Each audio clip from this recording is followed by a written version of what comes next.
I am become death, the destroyer of worlds.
Following the failed Nephilim invasion of the mid-21st century, a victorious mankind expanded throughout the galaxy.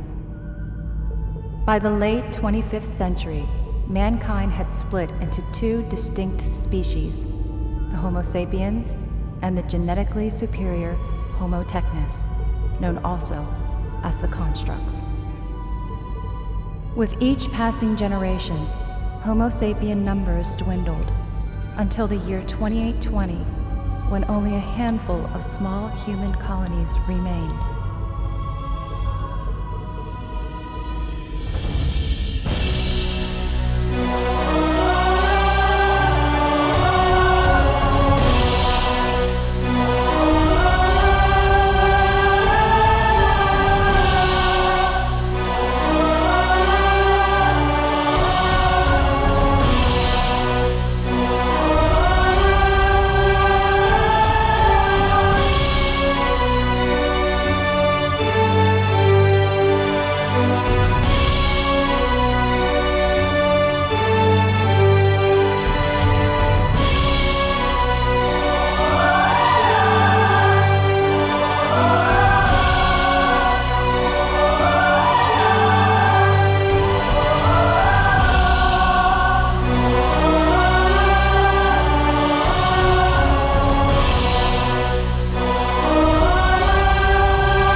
7 years ago.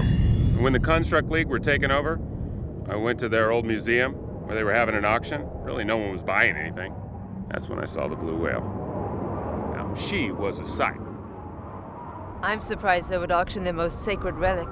Nobody cared about that old starship at the back of the museum. Besides, everybody wants to make a buck. I got me some anti-grav lifters, sailed her right through the roof.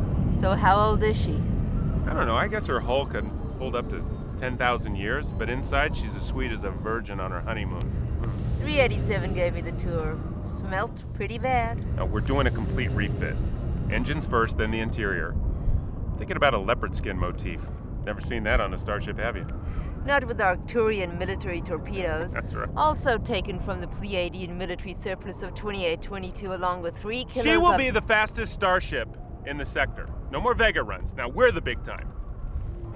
Captain, Don't do that. transmission from Construct 3. I am fishing. Why are you fishing? That's the single most ridiculous question I've been asked all day. You were supposed to be on Construct 3 this morning. What's the big rush? It's just stasis pods. You need the arbiters inside those stasis pods. Yeah, to well, you'll get negotiate them an when you important get them, okay? So, 3 days. But you pay more money, we burn more fuel, you get them faster. Hey, Raj, you ever let the Reverend get unholy with you? You're referring to sex. You should try it sometime. Be good for you. Make you loosen up, you know? When do we get the pods? 2 days! Fucking constructs. Hey, Durassi, I'm finished the refit. Well, it's about fucking time, fuckity fuck. Let's get out of here. I'm not catching any fish here. I haven't caught a damn thing all day.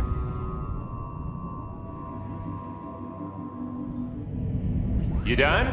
Won't purge her injectors. Blue? She doesn't have Marcus's touch. You should see the relay. She's the only refit mechanic in 60 light years.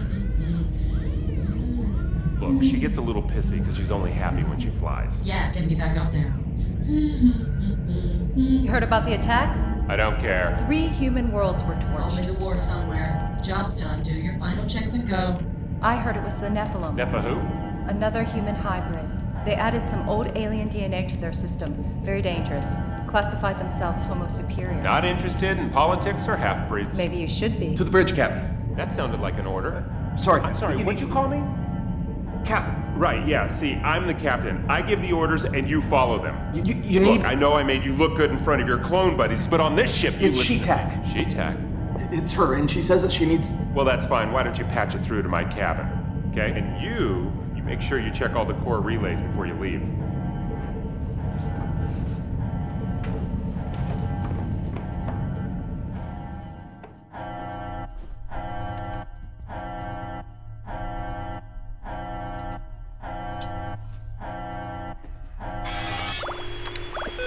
Durassi, She-Tac, you missed me? this is not the time. I heard about the fleet crisis. Sorry to hear about Freddy. Tailing me. Wait, where are you? Pleiades 5. A sperm bank? You dumped me because you don't want to make babies and you're hanging out in a fucking sperm bank? Inhuman. They have vaporized everyone. Whoa, what are you An flying? Elite 6 ton. I had no chance to First get you out. gotta be a calm duck. Durassi, I need you. She-Tac. She-Tac?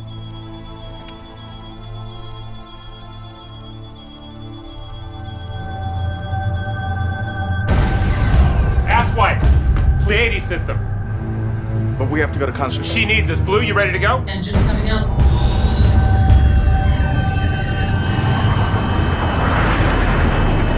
Subline engines engaged. Sealing central core. Hello? No access permitted during liftoff. Hello? No access permitted during Can you hear liftoff. me? No access permitted during liftoff. Damn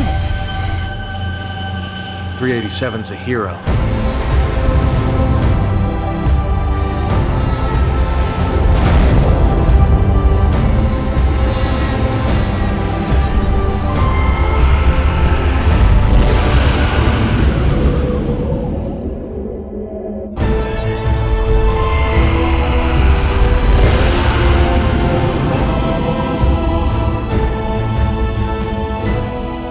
Years in 20 minutes, your best time yet, Blue. What is going on? You still here? I was checking the core relays when your engine started up. Well, why didn't you tell anybody? Because it's the central core. I could have been fried in there. I doubt that. Scan for Shetek's homing beacon. Where's my ship? I guess it's still docked at the rear. Blue? Yep, it's still there. We have her. Dead ahead. This would never happen in a fleet ship. Gag it, open comm lines. You took your time. Never late than better. I'm towing a life pod to the NMR. Need your help. Where's the barge fleet? They're all gone. Gone where? All of them. Something big coming round. They're back. Shetek, drop everything you're hauling and get out of there. No chance. Incoming vessel. General, engage anti-grav dampeners. It'll be rough. Roger that. Look out!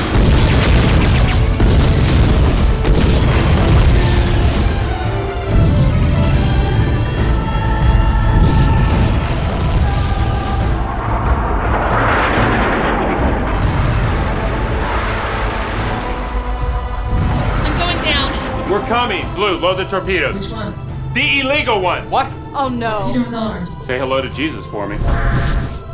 Them's highly illegal. I don't see any police around here.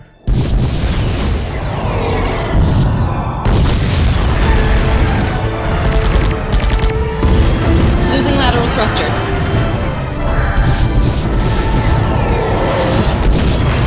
Hot damn, we toasted them. Shetek. I'm here. There's more warbirds. We're screwed. That's the last we had. Start praying. I'm praying.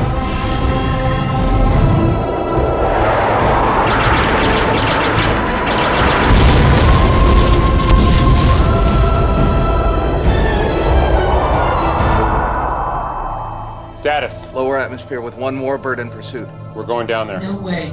Yes, way. Not landing on that fireball. What about your Rapier 7? It's a two-seater. Then we land. Not in my lifetime. Override. Degrassi, you promised you'd never do. Sorry, babe. We're going down there. Degrassi, put me back online.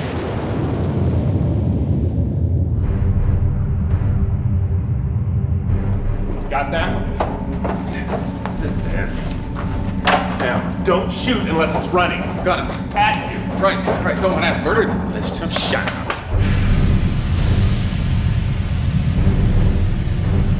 There's no sign of those Nephilim things. God, it smells awful. Yeah, it smells like your cabin.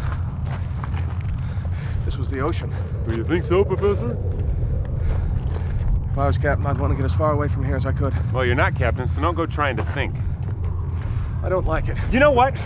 I'm sorry, Captain. I'll shut up and do as I'm told and settle for second mate, because I don't know what it takes to be anything else. Found it. I'm good. I hope you said your prayers.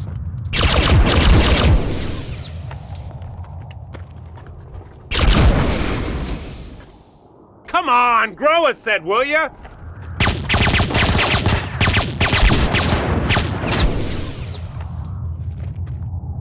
I saw what you did there.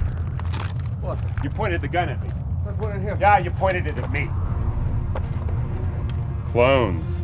Let's just stay as human. Them's ugly. Yeah, so are you.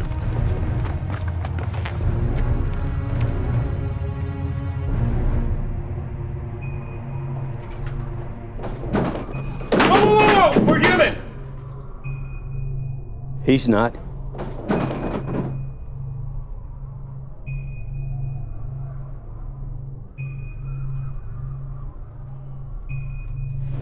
Sorgon 387. Liberated Cro-Magnon clone.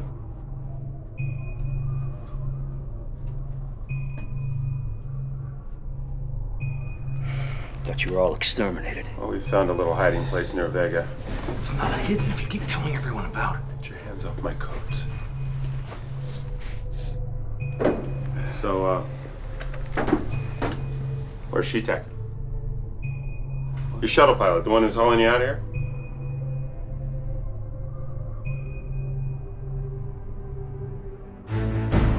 Forward guns overheated. Wait 30 seconds. Engage jump drive. Wait 30 seconds. Override engage drive.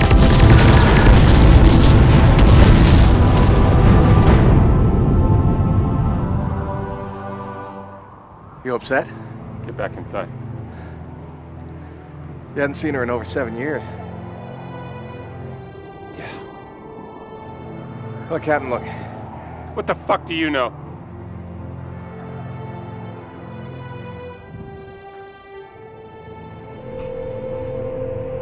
Siun Tukan. Siun. Cha? Siun Malatuik. Siun Chi Ama. Samaktium. Uga Samashium. Si Ama. Tamak Sium. Uga Shamasium. Si Amat.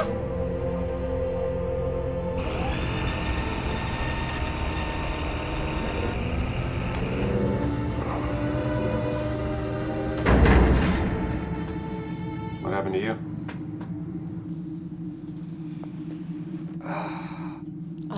I'm a...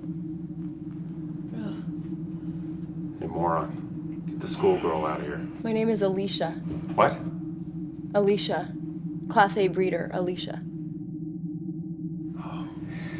Get Allosaurus here back to the ship. Is he... You know I have to stay safe. He was castrated at birth. He's as sexless as a kitten.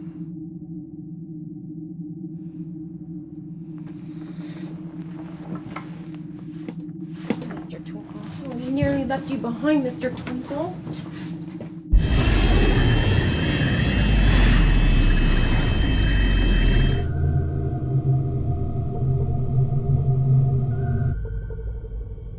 You know, Sorgon, he's a half-wit, but she seems more capable. Glad you're here, General Freitag. Durasi Borde. I'd salute, but, you know.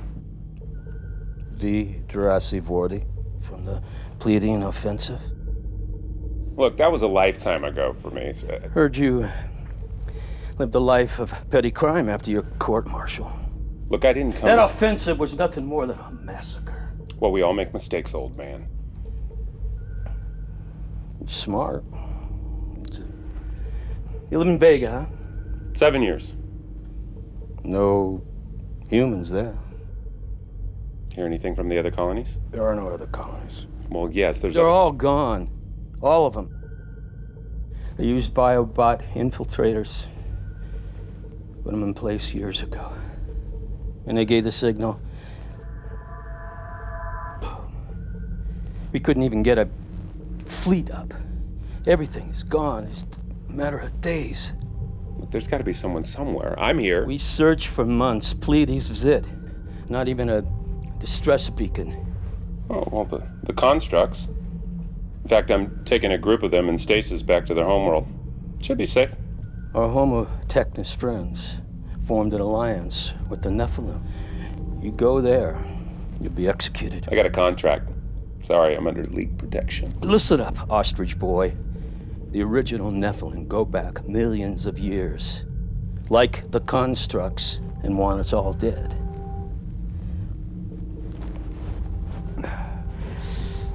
Oh. So you're not so tough, General. You and me are probably the last two men in the galaxy. And there ain't much left of you.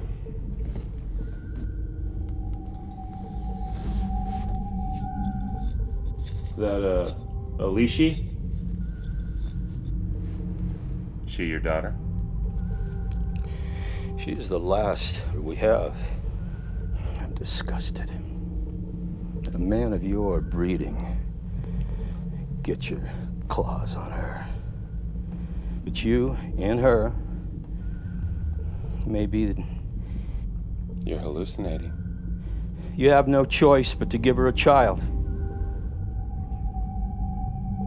Yeah, look, here. First we fight, and then... There's nothing left. The military went first. You regroup and hide. I'll let you into a military secret. Planet Mars. All the illegal weapons from the Liberation War era. Listen, I got 2 rules in my life. I don't bang stupid girls with oversexed ovaries, and I don't go into forbidden radiation zones. You know it's good for you. Yeah, I do. So listen. Human race is run. There's nothing left. It's gone. Wiped out. You are all there is.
Kuma siun duka. Malachuik sima. Palotan morkar. Seuk cha. Seun tu chak maluk. Salok tiom. Ugasawa shiom. Siama.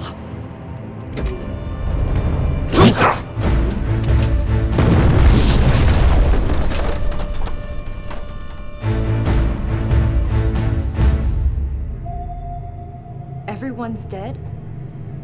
That's what the general said. But there's colonies and stations all over the galaxy. Well, they found a way to infiltrate everywhere. The question is, why are we still alive? While you were hiding in the most remote planet in known space. Well, there's no hiding anymore.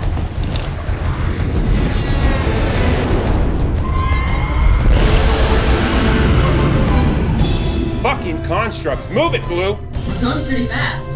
Why are they not firing on us? We're carrying their people in stasis pods. Cutting us off. Down in the hold.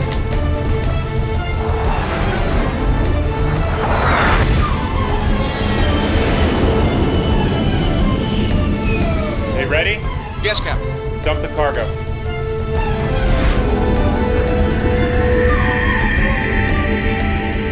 Full reversion to the NMR. No way. Do it! Not through there. We blow the regulators. Manual control. Jurassic, that's twice now. You're starting to piss me off.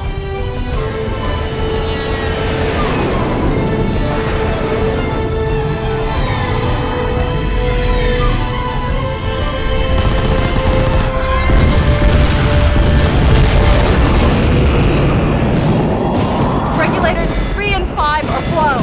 Blue, stabilize. With what? Uh-oh. Hyperspace coordinates. Where? Can I? Anywhere. No. Mars. Not there. Go. We're locked. And engage.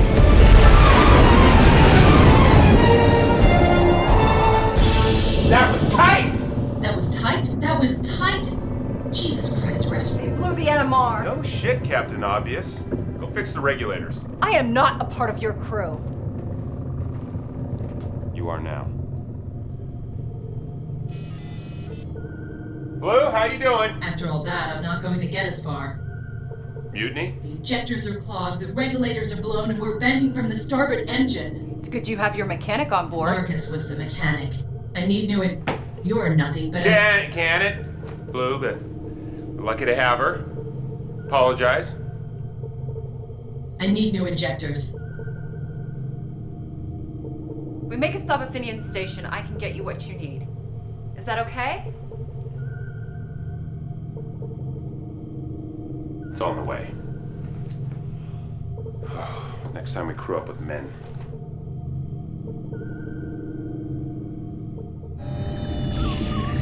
That's every human frequency. But there is this. I hate that song. What does that mean? It says the Homo sapiens scourge has been eliminated. The Nephilim Empire prevails. All Homo Technus, Homo Superior, Homo Constructs, and Bioclones must report to their local garrison and be registered under the new regime. So it's just us and them? Yes.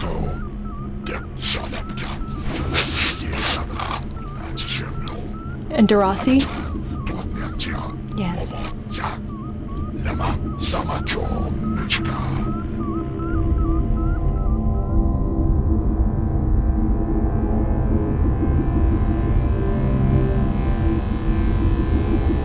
4 days from Pleiades, not a whisper on any frequencies.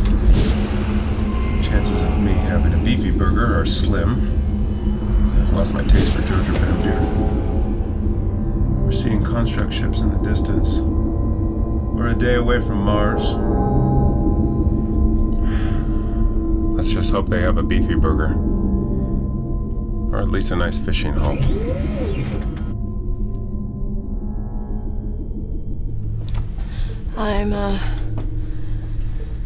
Why does a ship have to be so cold? All ships are cold. You ever been in space before? Never left Pleiades 5. It's always warm on the beach there.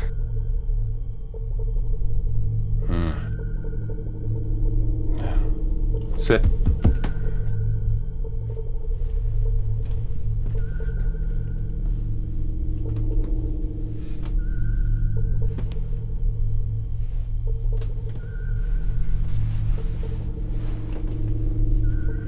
How well do you know She-Tech? She was in charge of our program. Did she ever talk about me? I'm sure she did. No, never. But she did speak about Freddie a lot. Why, you and she were... Yeah. Whole 18 months. Oh. Well, you don't really seem her type. Yeah, I guess not. So what made you want to become a breeder? You like sex a lot? Never tried it. Well, the Corps was giving away incentives to get the human population restarted. Oh, I've been away a while. Oh, well, some disease was doing something to women's ovaries, and, well, mine still worked, so I was encouraged to enroll in the program.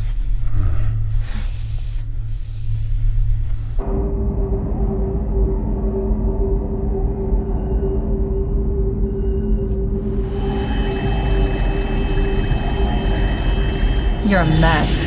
You can fix it? If they have the parts at the station, put Durassi on. He's got other work to do. It's been a long time for me. I hope I'm up for the challenge. I need to know your history. Well, my father was in the military. He used to force me to do all kinds of Your things. medical history? Well, he broke 3 bones in my body by the time that I was 12, and ow! 76. I'm not supposed to touch anyone under 90. Oh, well, I'm 39.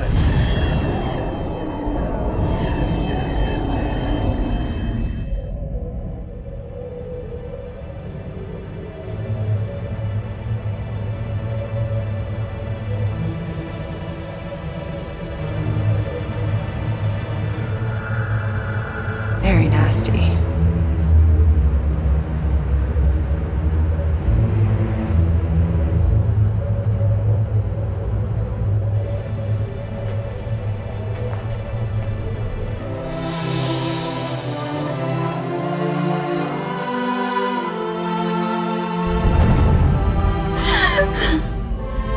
Are you my mommy? What happened? My mommy's gone. How long have you been here? Would you be my mommy? I would love to be your mommy.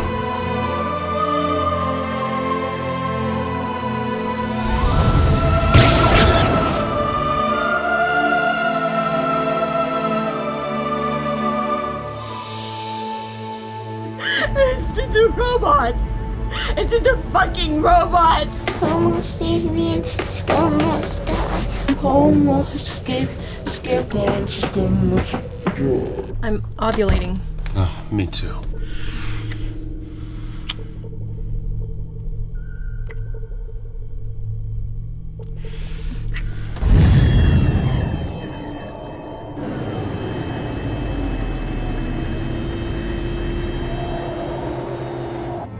Open the docking bay doors, Blue.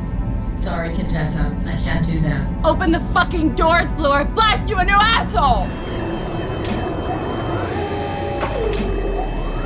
Doors open. It's my first time. I'm a virgin. It's my first time with a virgin. Oh. Sorry.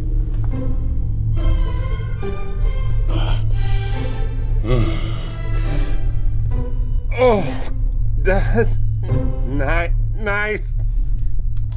Oh, God. Yeah. Oh.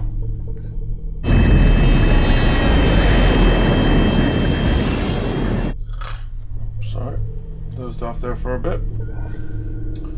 Oh. You know, this is strange for me. I ended it with She-Tag. Or she ended it with me, because she didn't want to start a family. I don't remember. The point is that you want this.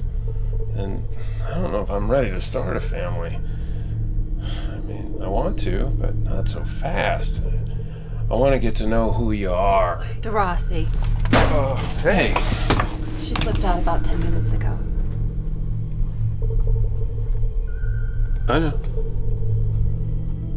Did you find anything at the station? What's wrong with me? You find me attractive, don't you? You've been married to Marcus ever since I met you two. Marcus was older than me, and We both miss him.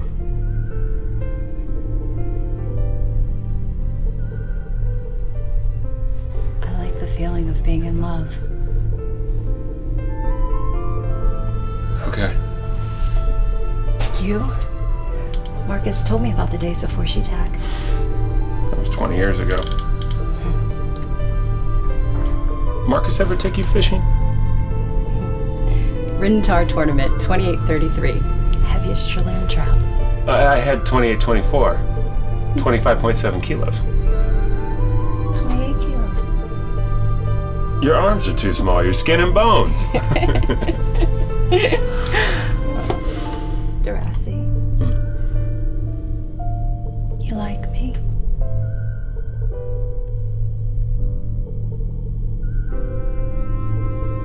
You're one of the guys.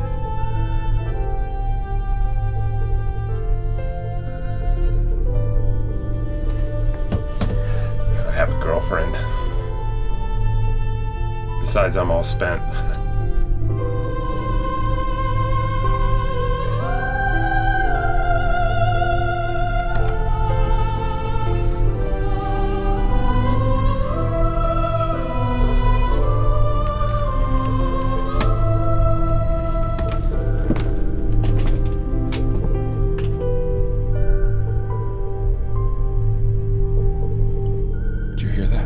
Jesus, DeRossi, she's a mess. Tell her the truth. No. I never tell her. That's my rule. Oh, shit. No.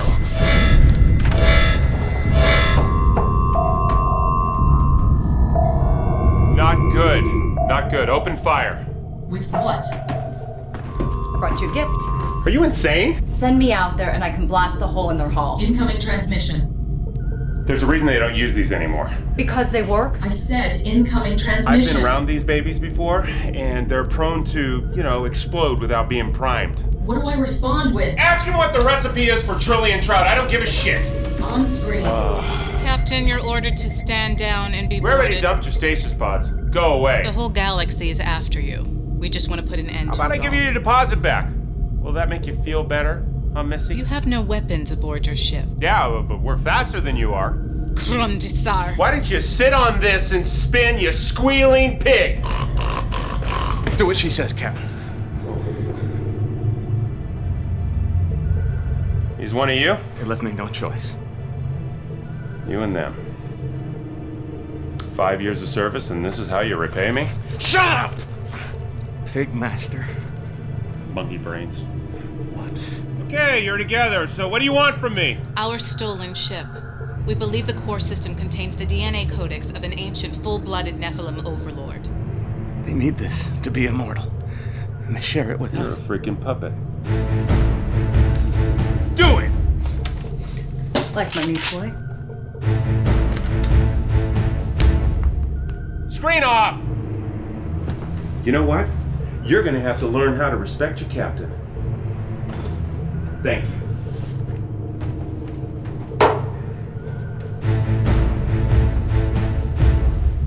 Idiot! You, a chance at a good life. Action, adventure. Get out! All my brothers and sisters shouldn't have to die. That's exactly why I don't shoot you right where you stand! You monkey slave! I took you from nothing, and I made you first mate! Second mate. The second mate! You treated me like your pet. Pig master. You want to be captain? You want to be? Here's your chance. Captain Caveman.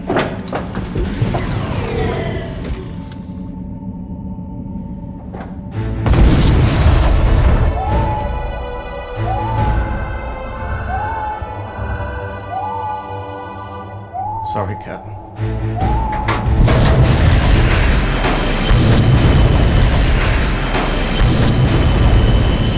Are we still headed to Mars? It's not like we have a choice. Headed to someplace called Mars. What's on Mars? Old human colony. Weapons. Maybe an army. It's unlikely. The whole system is flooded with Hawking radiation. So we stay for a few weeks, do some fishing, collect some weapons, and then we leave and wage war. Planet Earth was destroyed centuries ago. Nothing can live in that system. Slow them down full of fleet arrives.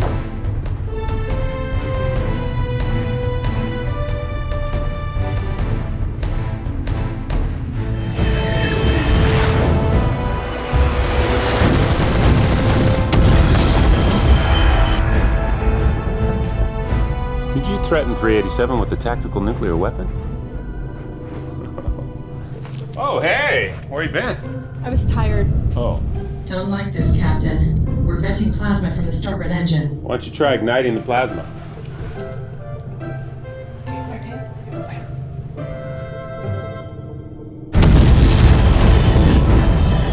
They're falling back. We're at the NMR in 15. You must be impressed with me. Is it true what they said about my core processor?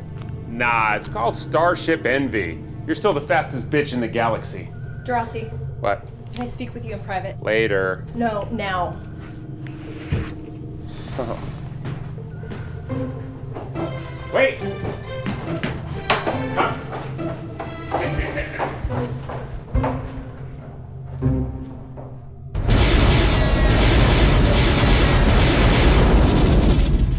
We destroy the ship, we lose everything.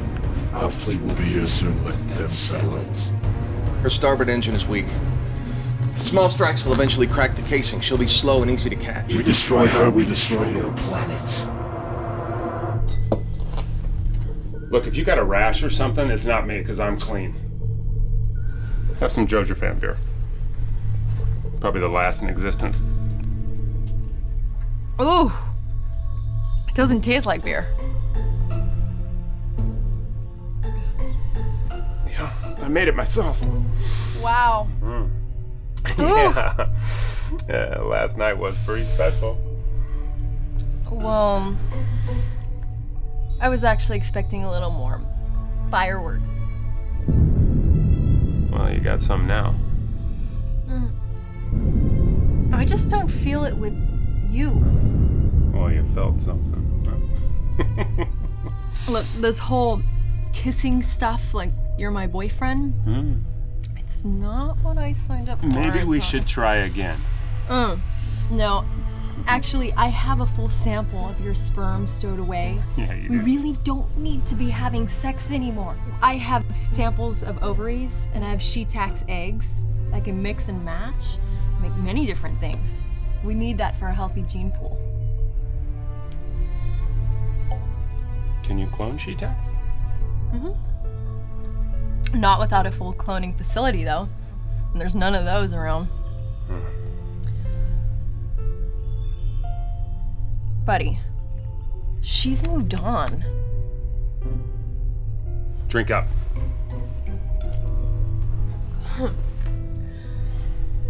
Contessa keeps looking at you. Don't start with that. She's beautiful. You and she really weird. Nope.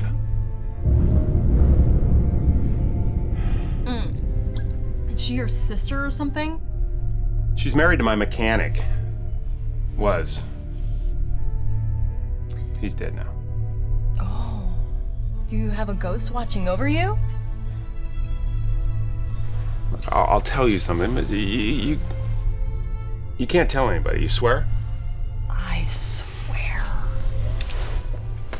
She's a robot.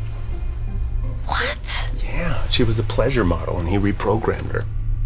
She thinks she's human. He programmed her to fall in love and be in a committed relationship. Hey, what are they doing out there? Long-distance concussion bombs. Is Blue always listening? We'll be out of range soon. Was she watching when we were... The lights were off, but I heard it all. Everything. Oh, Darcy. Slow down. Too fast. You know, Jurassic. it's uncanny, really. You remind me of someone. She's not a normal AI. Weird. You used a famous person's profile, didn't you? Where'd you find her? An old construct museum. You stole her, didn't you? I liked her personality, but I had to erase her history.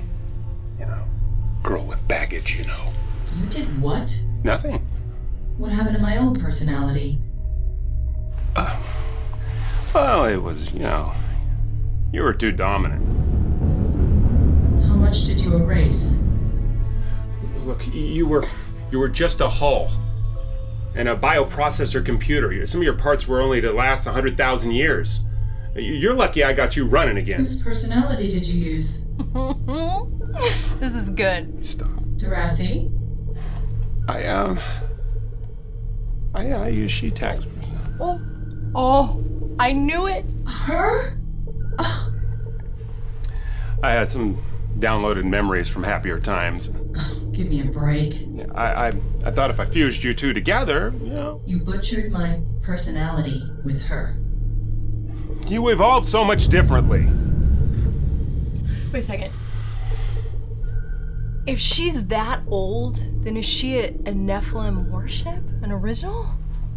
Probably. Nice. Maybe I should go join my family. What are they doing out there? They're targeting my starboard engine. Oh, shit. Come on, Dorasi. Get sober. Blue, keep up the speed. We're on one engine and they're closing. Well, what can we throw at them? We can throw an engine at them. No way. The starboard engine is gone. We eject it with a small detonator, then blow it when they're near. Brilliant, we'll do that. They'll be attracted to it like an alcoholic to a strip bar. Go do that.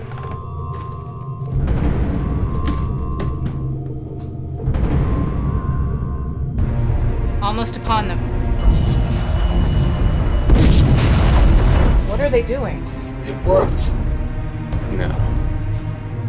Now I know the captain and his snake tricks. Hey, activate the magnetics. Ow! They're on.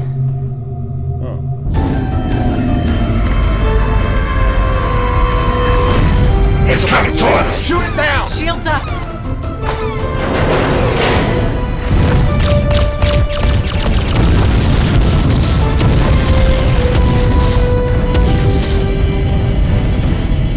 Status. Ram scoop destroyed. Engine management offline. We ain't going nowhere. No matter, we'll keep the war fleet close. Very impressive, Cap. Sending out contractors. What? They will keep tabs on where they land.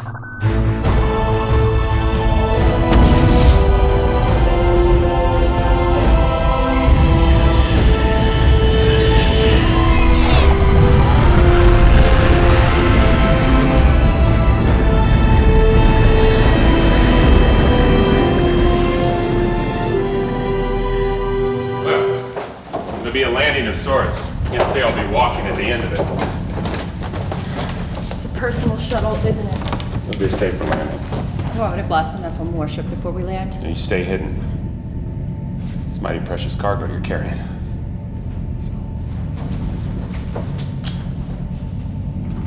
Captain. Let's go.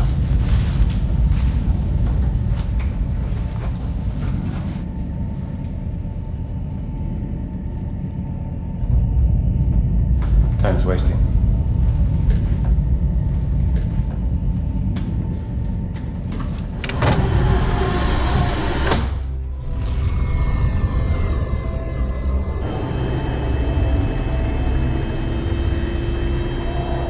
We'll have a much slower landing approach. Are you okay? I'm fine.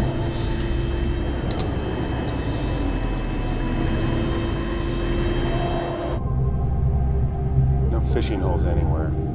Lou, find a soft place to land. Scanning. You're a pissy missy. How important was I to them? The constructs? They had you locked in a museum. Your consciousness and you were alone for a few thousand years. You had no one to talk to. You're all alone. Couldn't move. That's what I was. That wasn't you, Blue. And you're not She-Tech. You're unique. Special. You know that, don't you? I know that. Do you? Blue? Hold tight.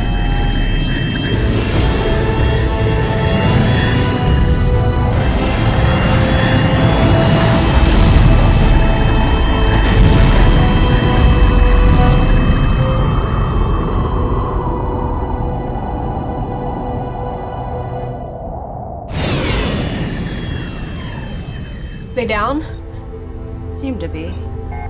That's not good.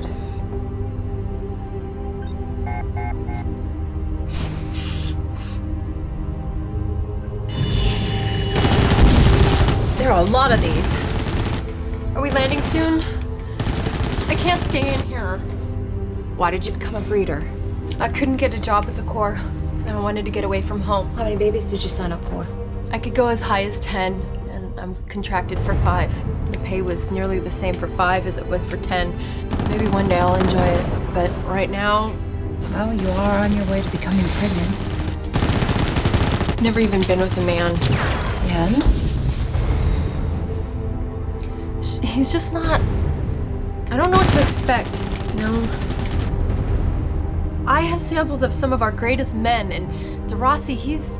Common? Well, not anymore. You like him, don't you? Damn. No. My husband.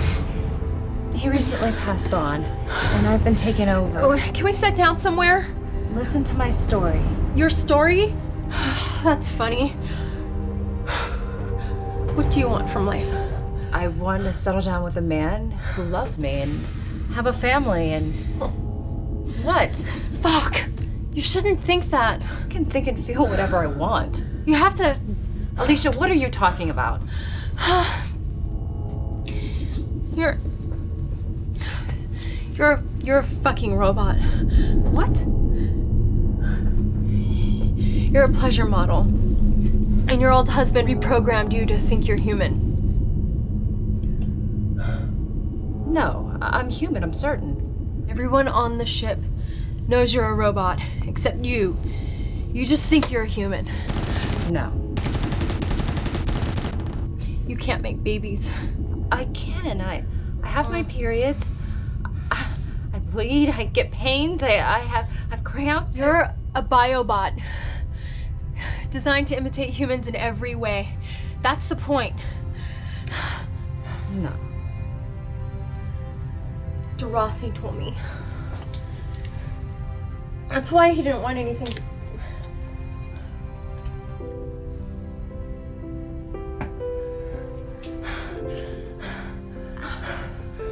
But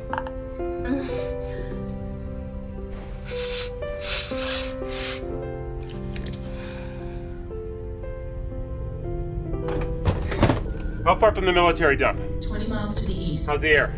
Terraformed a few hundred years back, but you'll find the air very thin. Hey, this was a nice little gift. Be careful with that. Yes, Mom. DeRossi, What? come back soon.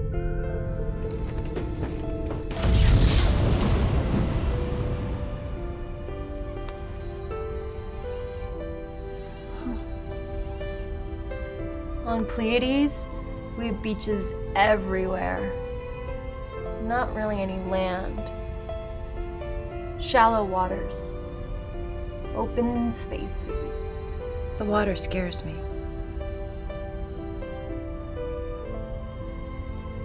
You like me, don't you, Mr. Twinkle?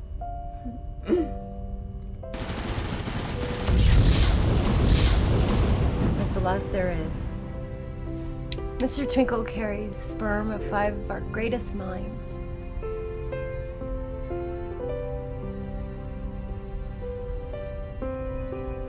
You want to be in love?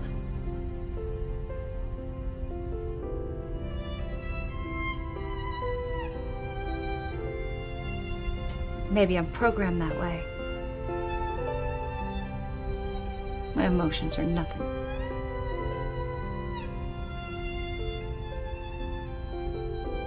Why did he make me feel... Why did he make me want things?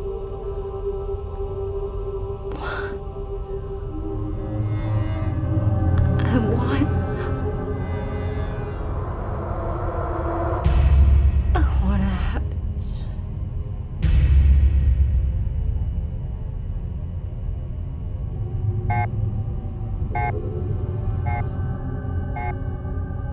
What is that?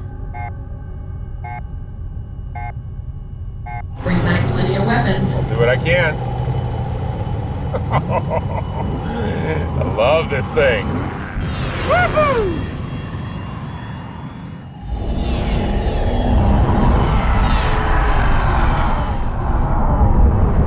They're here. Can they see us? Of course. They're not stopping. Why'd they do this? Fucking Nephilim!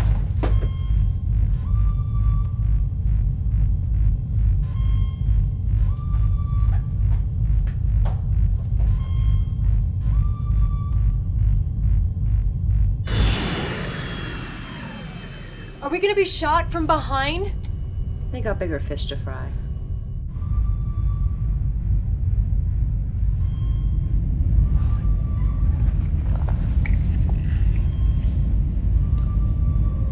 Hello, child.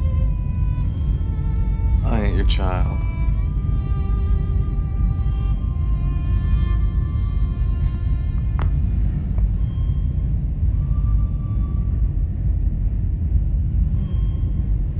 $387. Was. Still a slave. What generation? G7. 3 hearts.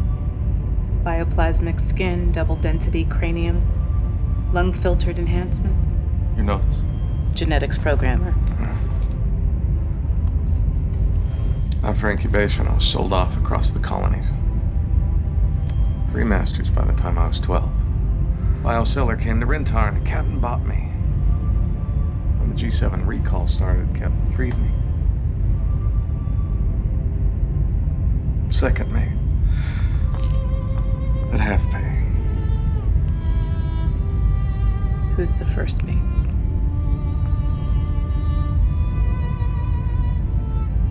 We've known of your illegal colony for some time. If you hadn't housed the stolen ship, Vega would have been torched.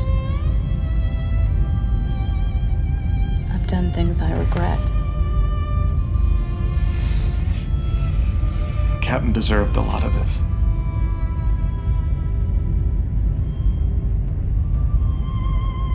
I've read the forbidden saga of humanity.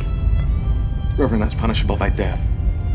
Humans and constructs were once the same species on Earth. There was a human doctor, Dr. Thaddeus Hatcher. He had a dream to see Homo sapiens evolve. I'm engineered not to care about such things. The Nephilim waited for human numbers to become more manageable before they started their genocide. I have my doubts that they will honor their promises to share in their immortality. You think they'll turn on you? I want to kill the Nephilim on board and find another way.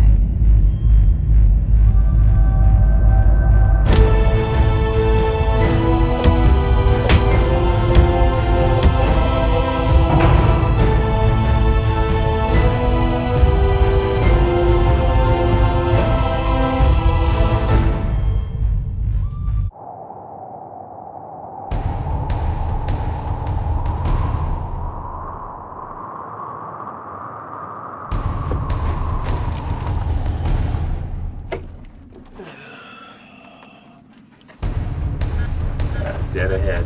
Easier than I thought.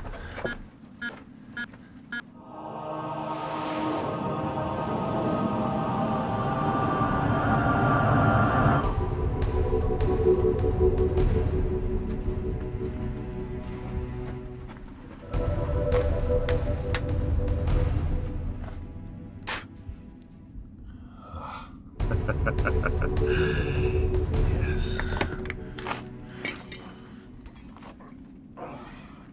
we do? Restart the engines. How? Route the star drive through the maneuvering thrusters. It'll be slow, but we gotta try.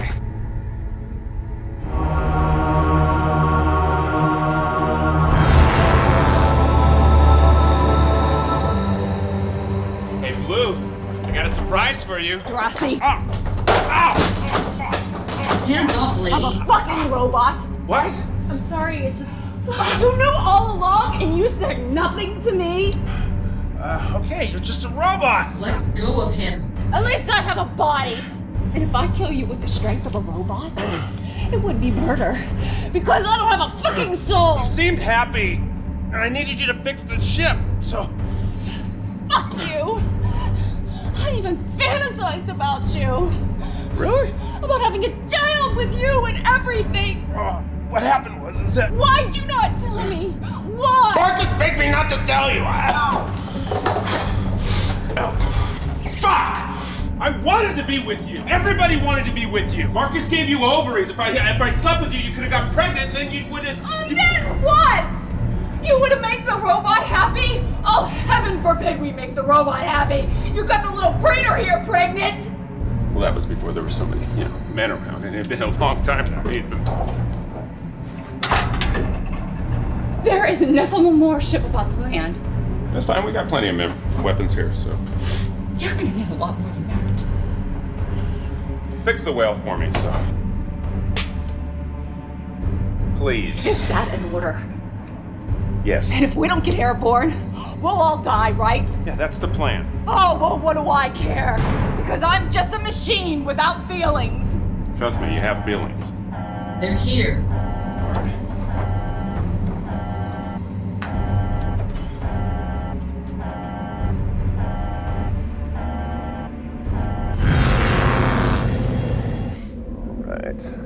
Make every shot count. All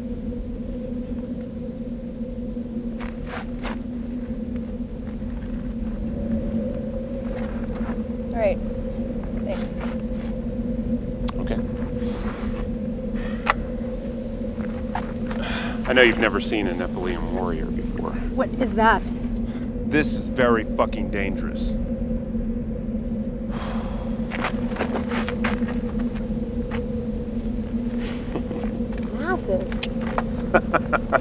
Are you flirting?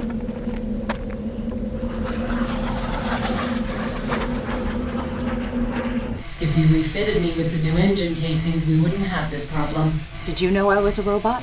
Everybody knows. You could have told me. If I was you, I'd prefer not to know. This is your heart and soul. I could end it all for you right now. One false slip. You could do that. And then you live with the guilt. Do you think your feelings are real? Of course they are. We're no different from humans.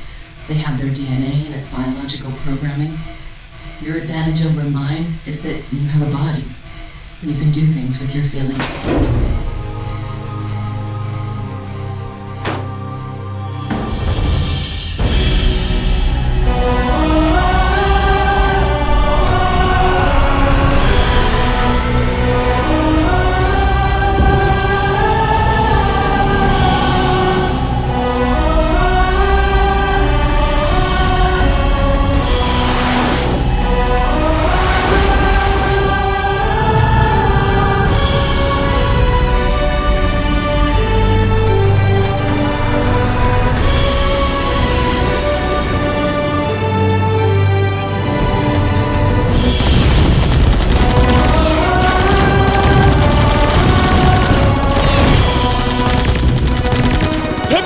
Don't just shoot randomly! I hit 3 already! You can't possibly miss! Shoot the mini nuke!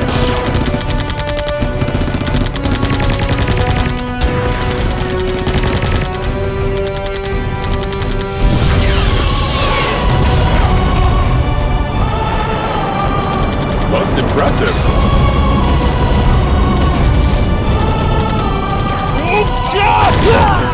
Oh, I'm gonna kill every last one of these motherfuckers! Die and die! Enough. Come on. I'm gonna do this! These fuckers have got to pay! It's a pity you didn't show this in the bedroom.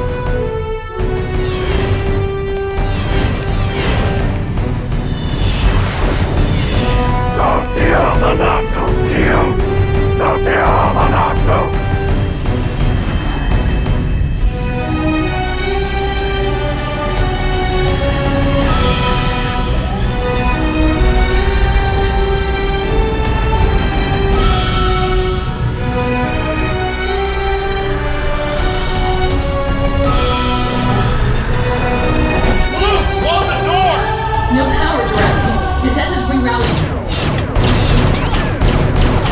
Spear gun! How long? A few minutes before we starting. Can't promise we get more than a few hundred meters up. Plasma's almost gone.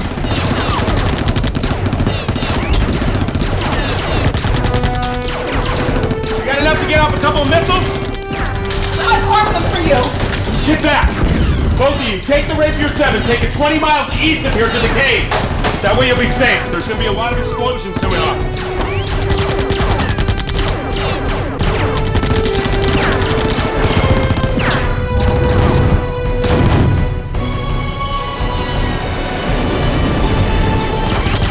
Come on, Blue! God, I need a few more moments.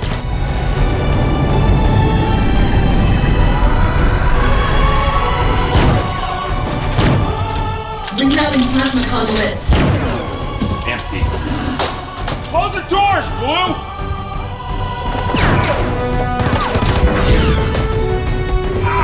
Jurassic.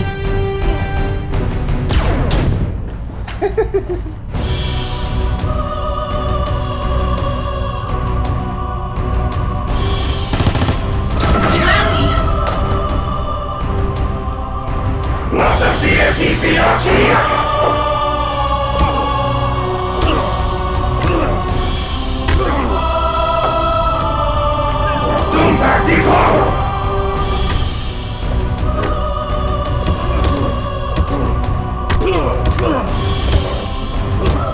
Blue, lift off!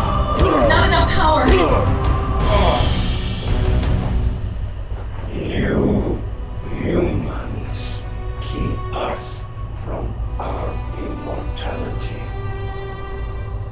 Your species must die.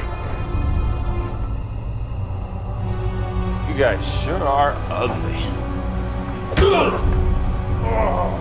Sorry, Jurassic. I'm trying everything.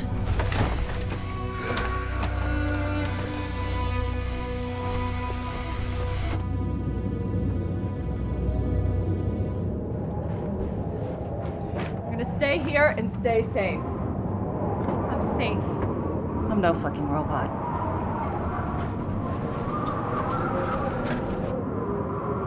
Okay.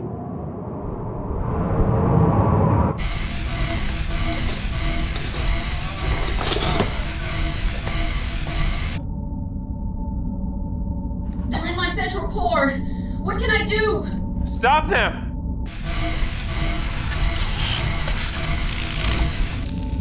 Jurassic.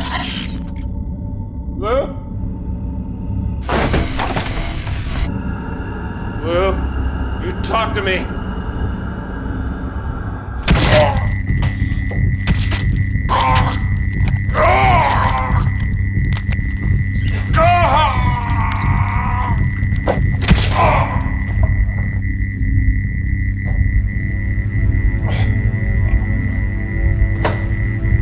Blue?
be up on deck.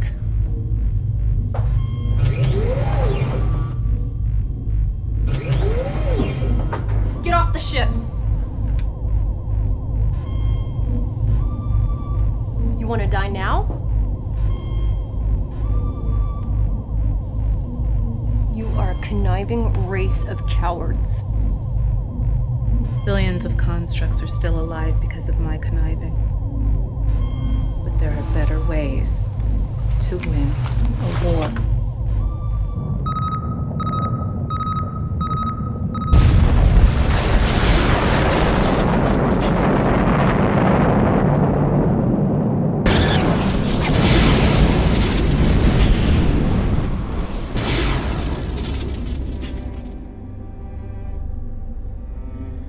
Thing about fishing,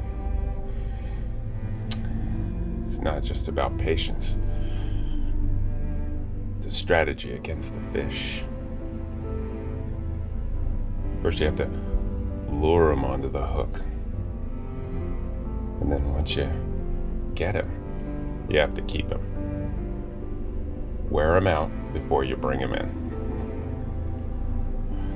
Remember that. We will.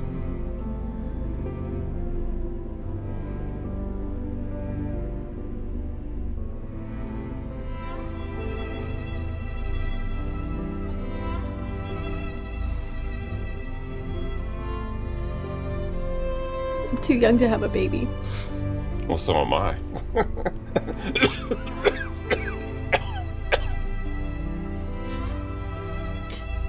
Your ship's in good hands. Yeah, right.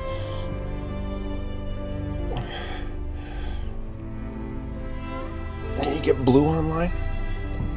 Sorry, Captain. Her central core is intact, but we're unable to wire her back into the ship.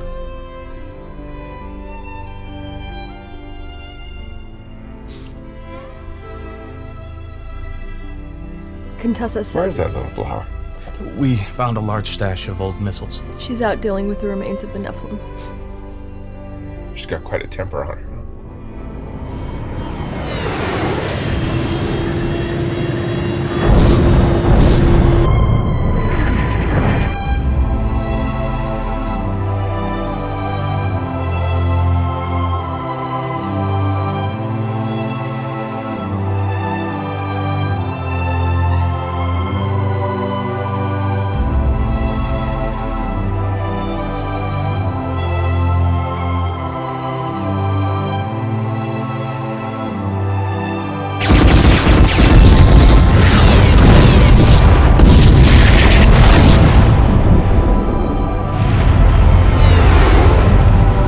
Vector 28, phase 7. Got him locked. Fire.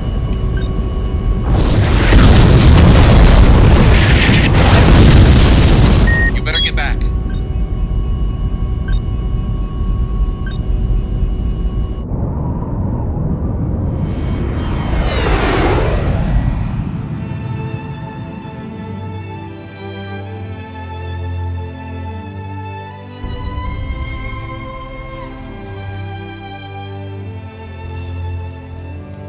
I wish I had,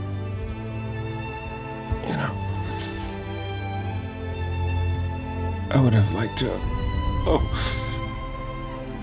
God, it hurts.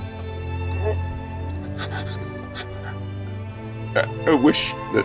Dorasi.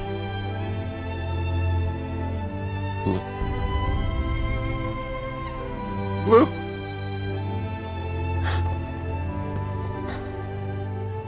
She's trapped in the crystal. Her consciousness is still alive. Find a way to...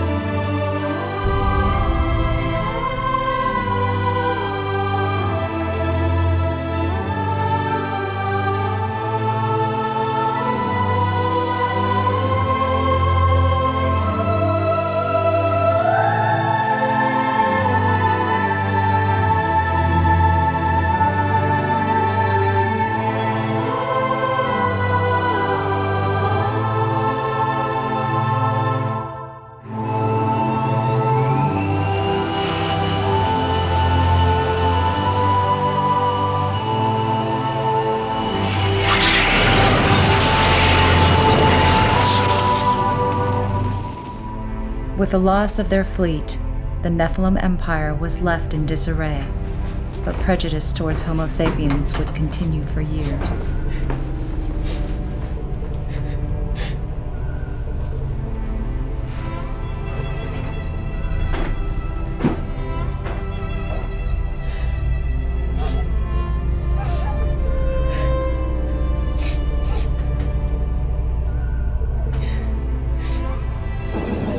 Orlok, the construct geneticist, used Alicia's ovary collection to grow a clone of Sheetak. We felt it would be a fitting body for Blue's consciousness. Darasi would have been pleased.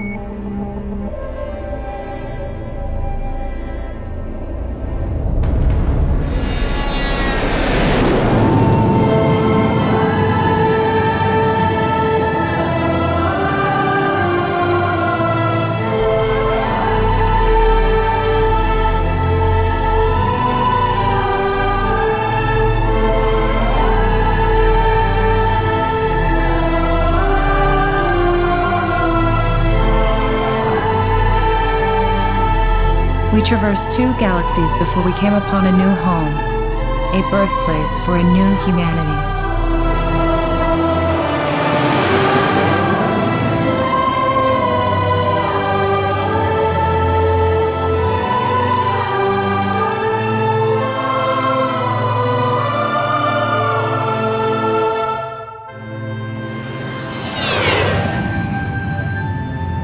May I upgrade? This is really... Right there. Right there. Now you have that. See that knot? It's not done. What you need to do is just listen. Your touch stabilizer has to be all three. Do not touch. Alicia discovered her true calling after leaving 5 beautiful children for me to care for. She never returned to our world, but I always assumed she helped bring down the Nephilim Empire, because within a few decades, they were all dead.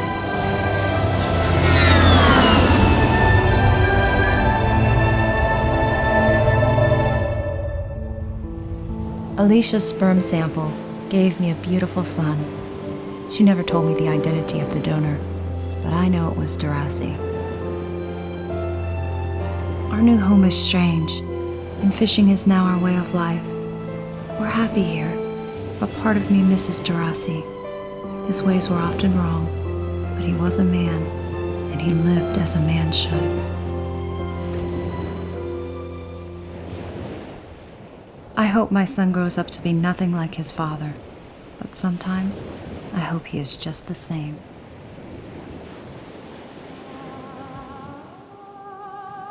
I am become life, the creator of worlds. I am a machine, and I have a soul.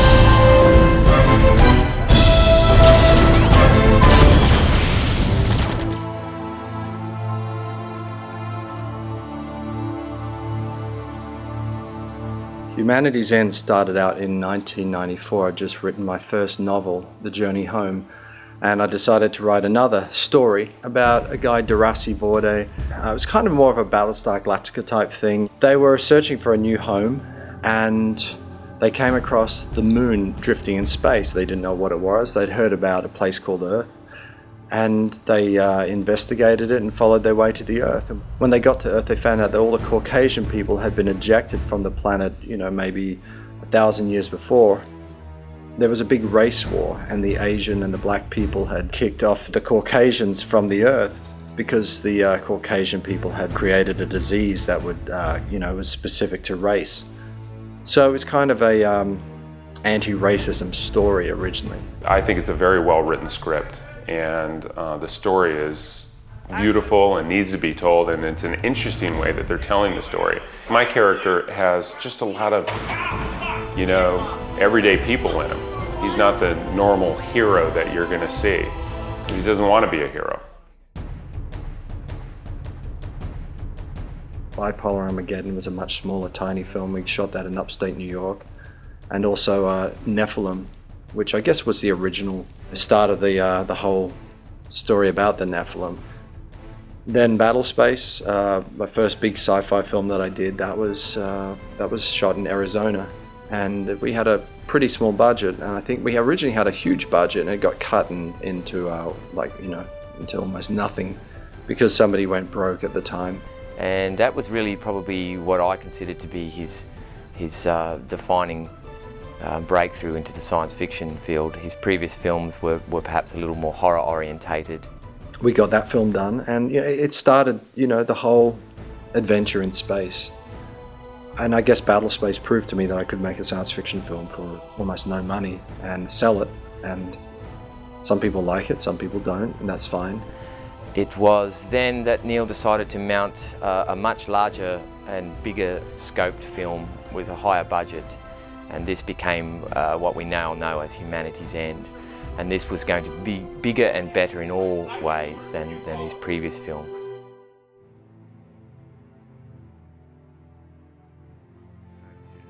Originally, my idea was to rent a house in Palmdale in the desert outside of Los Angeles and build the set inside the house. So the entire house would basically be a spaceship, because when I was a kid, I always dreamed of building a spaceship in my own back garden. But I rented a brand new house, and unfortunately all the electrics hadn't been done, and the place was a bit of a fire hazard, and there was like dust clouds coming through because we were right in the desert. It wasn't really appropriate. So I moved out of there, moved back to Burbank, which is the real Hollywood in Los Angeles. And I rented a small apartment there, and the plan was then to basically find a warehouse or somewhere to shoot the film. We came across Laurel Canyon Stages, and they had pretty much a full spaceship set built already. So we modified that. You can see the spaceship set used in other movies. If you go compare all the films shot in Laurel Canyon Stages, you can see ours really had a great look. Obviously that's attributed to our DP, Massimiliano. He really did some amazing things. But when you rent a proper studio, of course, it's not cheap. These were pretty reasonably priced studios. Neil decided that we needed a bedroom set for Darasi that matched the set stages at Laurel Canyon, but something that we could build ourselves and would have 24-hour access to, so that we could take our time shooting the scenes on that set. Neil flew back to Australia, probably to sell another one of his houses to finance the film a bit further. And in that week that he was away, myself and my colleague, Mr. Emmett, constructed a fully functioning set in the lounge room of Neil's apartment. We didn't exactly have permission to do this. We kind of brought all the materials in at night, sneakily up the stairs, big sort of loads of timber and tools and all sorts of stuff. And when we were constructing the set, it was summer in LA, and it was quite hot, as it does get there. And because of the sound involved in construction, we weren't actually able to open any of the windows or doors. So it was really quite hot, and we were working away, sawing and cutting and building. So, however, one night when I was spraying the entire set black, it just became so overwhelming, the cloud of paint dust, that I actually had trouble breathing and lost vision partially, just due to the smog of paint dust. Every single piece was used. So this is a spaceship set built for how much? $723. That's pretty good. Less labour. There will be no gaffer tape as major prop items in this film. Unlike the last film. Emmett and Blake were really the two kingpins in the whole film. They were the ones who pretty much did all the work. But, the results really were, I guess, a testament to their hard work and my supervision. Day 9 of set construction. What appears to be our final day. this wonderful little set that we've built. We should have some nice shots of it very soon in its completed form. It's been a labour of love, blood, sweat, and tears. Who cried? When you dropped the beam on my head, I almost cried.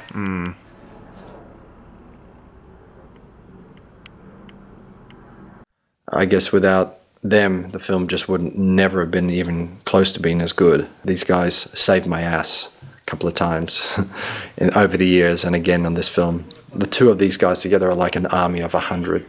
I was pretty proud of them and pretty thankful. And you walk in, and it's unbelievable how it transformed into these four walls into a real live space cabin. I mean, it was really remarkable that when you walked in, you really looked at it, and it was just, how did these guys do this? It was really phenomenal. It just felt real. It was perfect. The construction of the weapons went along quite well up until the point when I had to actually paint them all black, and due to the previous experience of painting inside the apartment, I felt it would be healthier to take them outside and paint them. But being in a residential apartment complex, this wasn't really possible without drawing undue attention. So I managed to climb up onto the roof of the complex, and that enabled me to paint the items without being seen. However, the second day of painting the guns up on the roof of the complex brought some unwanted attention in the fact that we had several, at one point, helicopters flying over, then circling back, and then they seemed to be hovering a few hundred meters above. And it was at this point I looked down on the roof and realized that I had laid out around a dozen large rifles and a half a dozen small armaments and various grenades, bombs. From a helicopter looking down, this possibly could look like some sort of militia or terrorist activity. So the helicopters tore off at great speed. It was at this point I gathered up all the weapons and basically took them down and hid them under a dumpster underneath the apartment centre, and basically went into hiding in the apartment. And it wasn't long after this that a SWAT team arrived and did a patrol around the area and were knocking on doors and stuff. This brought me back to the incident that occurred in America on the first experience with working with this type of props and hardware in the hotel where we were staying. We were doing some costume tests in the car park, and I was all dressed up in military gear and flak jacket and weapons, and that brought some undue attention. That was just a squad car or two at the time, but this recent incident in LA basically brought a fully fledged SWAT team. Dangerous. There's guys outside the walkie-talkies watching us, management of the building, because they're wondering what we're doing. And they've gotten word of the fact that we're doing a film here. And they will close us down soon, but we kept the door locked. The real challenge was in the Nephilim outfits, which were basically, the order was that I had to put together 4 Nephilim warriors from basically bits and pieces, leftover items from the previous films. We had all the costumes shipped over from Australia to the States, and I began work on converting all the outfits into something that looked a little more special for the film. Blake is obviously wonderful. Seems to have anything that needs to be built or put together, he's totally got under control. I have so little talent for things like that I have an enormous amount of respect for what Blake does. Blake has a vision. He starts with a vision. He knows what he wants. He's surrounded with tubs full of clothing and pieces of uniforms and odds and ends and bits and gadgets, and he just takes one look at you and he says, yeah, let's put this on you, we'll put this on you, we'll put this on you, there. And you think, oh, come on, and then you go take a look, and it's amazing what he puts together, and what he, I mean, this stuff here, we actually dragged a couple of people down out on the street and just pulled clothing off them and put it on me. It was great. Mr. Blakey, oh, he has a piece of my heart. So loved Blakey. He was there every moment for me, and He wore, I don't know, 1,000 arms. He wore 1,000 hats. He did everything from dress me to make sure my costumes were on the right way and buttoned, to my props and decorating sets. With science fiction, I've always loved, that sort of space opera fantasy stuff, but I like real character interaction. I'm not into these sort of movies that are just cops in space. I'm into something that's much more epic and grand. So when you want to undertake a film like that and you want to do it on a relatively small budget of $140,000, well, you've got to try to be a little clever with it. Because I've been a director for 22 years, I realized I knew what I was doing and I knew how I could handle a budget like this and make it work for, make it look like $1 million on the screen. So I guess that's the clever way of making movies. I thought this was just going to be, another film that, everybody does a lot of this. It's hard to know what to expect because obviously the budget of the movie is very small, but Neil is very committed, and the crew is very committed.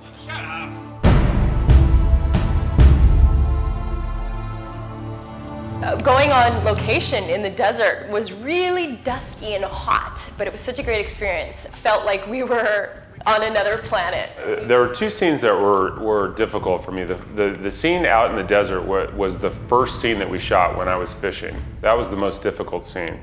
And that's when that's the scene that actually forced me to go into the character immediately. It was the first scene of the movie they shot.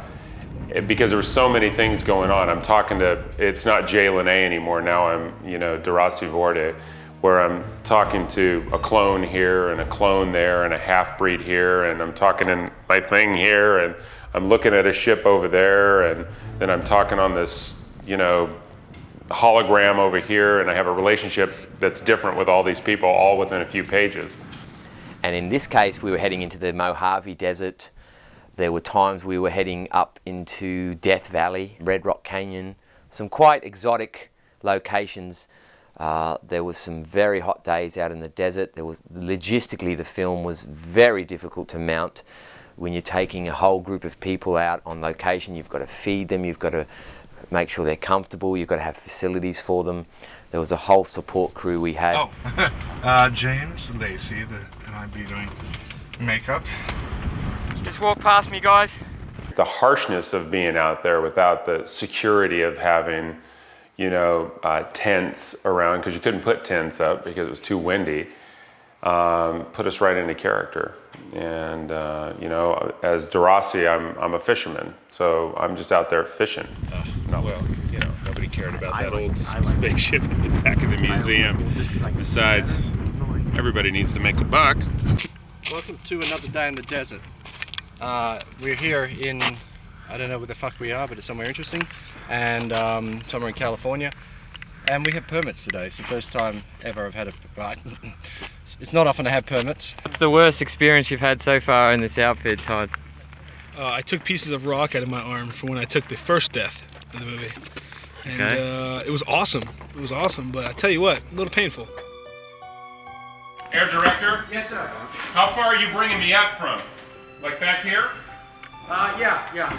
And action. Set here on the little canyon sound stages, the ship, it feels real. It's just gonna look amazing on film. It was big, and you were like, wow, things are really happening. And we got to do some fun shots there, and the lighting got really interesting.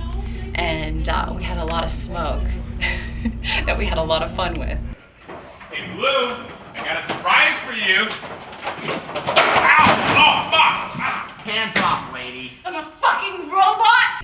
And Mossy, our DP, was blowing smoke, and we had a lot of jokes made out of that. They even transformed those sets because they were very raw.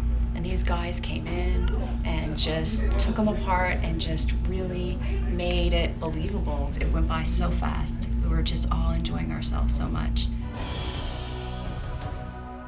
I guess one of my favorite people of all on the set was Massimiliano, or Massi, as everyone calls him. He was our DP, and wow, let me tell you, this guy was truly a legend. I had to beg him to do the film, below his normal fee. And he was gracious enough to say yes, because he'd never done a science fiction film. I mean, the guy is, he does a lot of big movies and stuff, so you know, he was able to come on board and work with my my special digital system that I kind of put together for the movie. I've been, as a personal endeavour, been researching and collecting other science fiction films that were shot on the same set at Laurel Canyon Stages, the spaceship interior sets that we shot on. And I can say without hesitation that every single film that I've seen, and it's around a dozen films, they were all shot on exactly the same location, do not stand up to the shots that we achieved that day. And now this has to come down obviously out to the lighting, our DP, our Steadicam operator, all the guys on the crew that made those scenes shine. And then you compare this film, you can see how good a DP he really is, because this movie looks so good. He really understood my style of making films, and he just jumped on board. I mean, this guy was perfect in every sense. To this day, I can't believe my luck sometimes. All the good people I had on the film really means a lot to me, to have, you know, have the respect of somebody like him and have him come on board and say, yes, I'll do your film. And he brought his crew and his Steadicam people along, and I mean, they're all fantastic. You know, the guy who did the Steadicam was Italian as well, speaking a lot in Italian. It was really cool. It was a good European sort of set, shall we say. And, you know, we have an Italian DP on the job, and you got to watch out for the Italians. Are you behind this? Are you responsible? No. He's the smoke machine master. Is this your fault? Yes. Nope. I don't know anybody. No, he needs to I say, would I just don't walk speak by. the English now. See? I just walked by, and I saw a bunch of crazy people. You're a pedestrian? Yes. I just got lost. I was asking for the right way to go back home. And where are you now? I don't know yet. I didn't figure out. Do you know where the train station is? I think it's, yeah, on the left. Get off my set. Very good, young one. That's what I've been trying to do. But they keep pushing me back. Yes. Correct. Correct. See? I came on set, and it was a real quick scene where I come in and Deraci's having his moment with Alicia, and I'm doing everything, and I just come back from Mars and I have all this stuff in my hands, and I hear them, and it's just a second. But when I got to film that, it was just me and Neil and the DP. And I come on set, and I think it was a moment before something emotional happened. I don't know, but I walked on set and I saw the two of them. And he was speaking Italian. And I started crying. And they were discussing the scene. And then the DP starts going like this. He goes, what did I do? You know, he thought he did something. And I go, no. I said, you sound so beautiful. I said, you're making me cry. And it was just a very fun, you know, it was very an emotional moment. Just because this is in short how it felt to work with this group. I mean, it just brought so much out of me, so much emotion, so much love. Capito, Andrea? Quindi parti un po' più vicino lì, quando vai indietro te la tieni, ti tieni il margine della cabina, non svolti. E poi le pentusci la vita. Sì, prego. I hope, you know, like an Italian didn't do anything to you. Like, yeah, I hope it's something. No, I love nice. my father. Oh, Maybe good. that's why. Oh, God, okay. Wow. Sorry, Neil. It's okay, it was nice, we appreciate it. Yeah, yeah.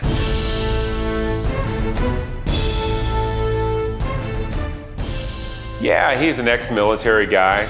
You know, he was kicked out of the military, and now he's kind of just rolling around the universe. The ship that he flies is called the Blue Whale, and he stole it from a museum, although he tells people he didn't. Jay Lene, who played Deraci Vorde. I mean, we had a lot of good choices for Deraci, but he just brought the comedic element into the film. Deraci, I really felt, I felt so strongly about Jay. We saw many different Deracis. In fact, I think we saw the most actors for that role being the leading man. He had the look, he had the attitude, he had the presence. I mean, he was just such a dream to work with. Everybody enjoyed him on set. You know, I highly recommend any producers or directors that take this guy. He's got star value written all over him. I mean, it's a very serious role and it's quite a journey for him, but we felt there needed to be just that little bit of humour in there to keep the humanity of it. And Jay really nailed that, and I was so pleased to be able to give Jay the call and let him know that he'd been cast, because I had backed him the whole way. He really held the production together. You know, he had some, when times were tough, he was able to make the crew laugh. He made everyone feel at ease, and he was just a real consummate professional. And I couldn't imagine the film or the role without anyone else but Jay. He gets pulled into a situation like, you know, like we all do in life, where you didn't know you were going to be here. And now you either step up or you step down. I don't want to overanalyze a simple man. I just don't. I want to make him as simple as the parts of me that are simple.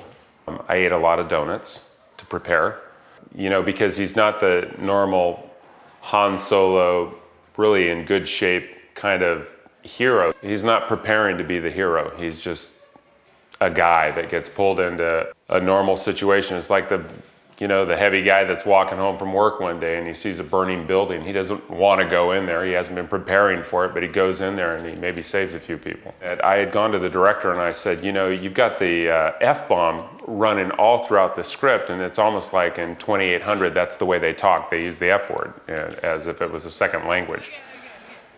Why don't we show my bare ass? You know what that means? And he was like, okay. I said, I just think it's funny is that he's a guy that just kind of lets it all hang out, that he would walk in to the captain's deck and, you know, be in a sheet and maybe turn around and, you know, you would see his full ass. And he was like, oh, he's the kind of director that just goes with that. We have one more place? Huh? We have one more preview? Huh? Yeah, I just want to make sure you guys take me serious as captain here. I just had to confirm that rumor. You do have a tight ass. I do have a tight ass. That's a golf clap. You know what that is? That's 40 years of ice cream. The scene when I died at the end, you know, what I had racing through my head at that time was that, you know, I'll never fish again and I'll never see my kids again, and because I love to fish myself. That was a hard scene to get through without just full-blown crying, but DeRossi wouldn't do that. So it was hard for me to keep it in. And that's the texture of that script. Rochelle Balise, who played Contessa. Now, to be honest, I thought there'd be 1,000 choices for Contessa, but there was just one. She came in and she was perfect, and nobody else just had the right vibe for what I wanted. There were some good actors who came in, but Rochelle, I guess, she was it. She was the only choice I had. I mean, it was a no-brainer. How are you? Sorry, I just had to fucking come out. Whatever happens, happens, right? You know? But I feel great. Contessa was a very, very tricky role to cast because we needed someone of a certain, someone with certain acting chops. They needed to be able to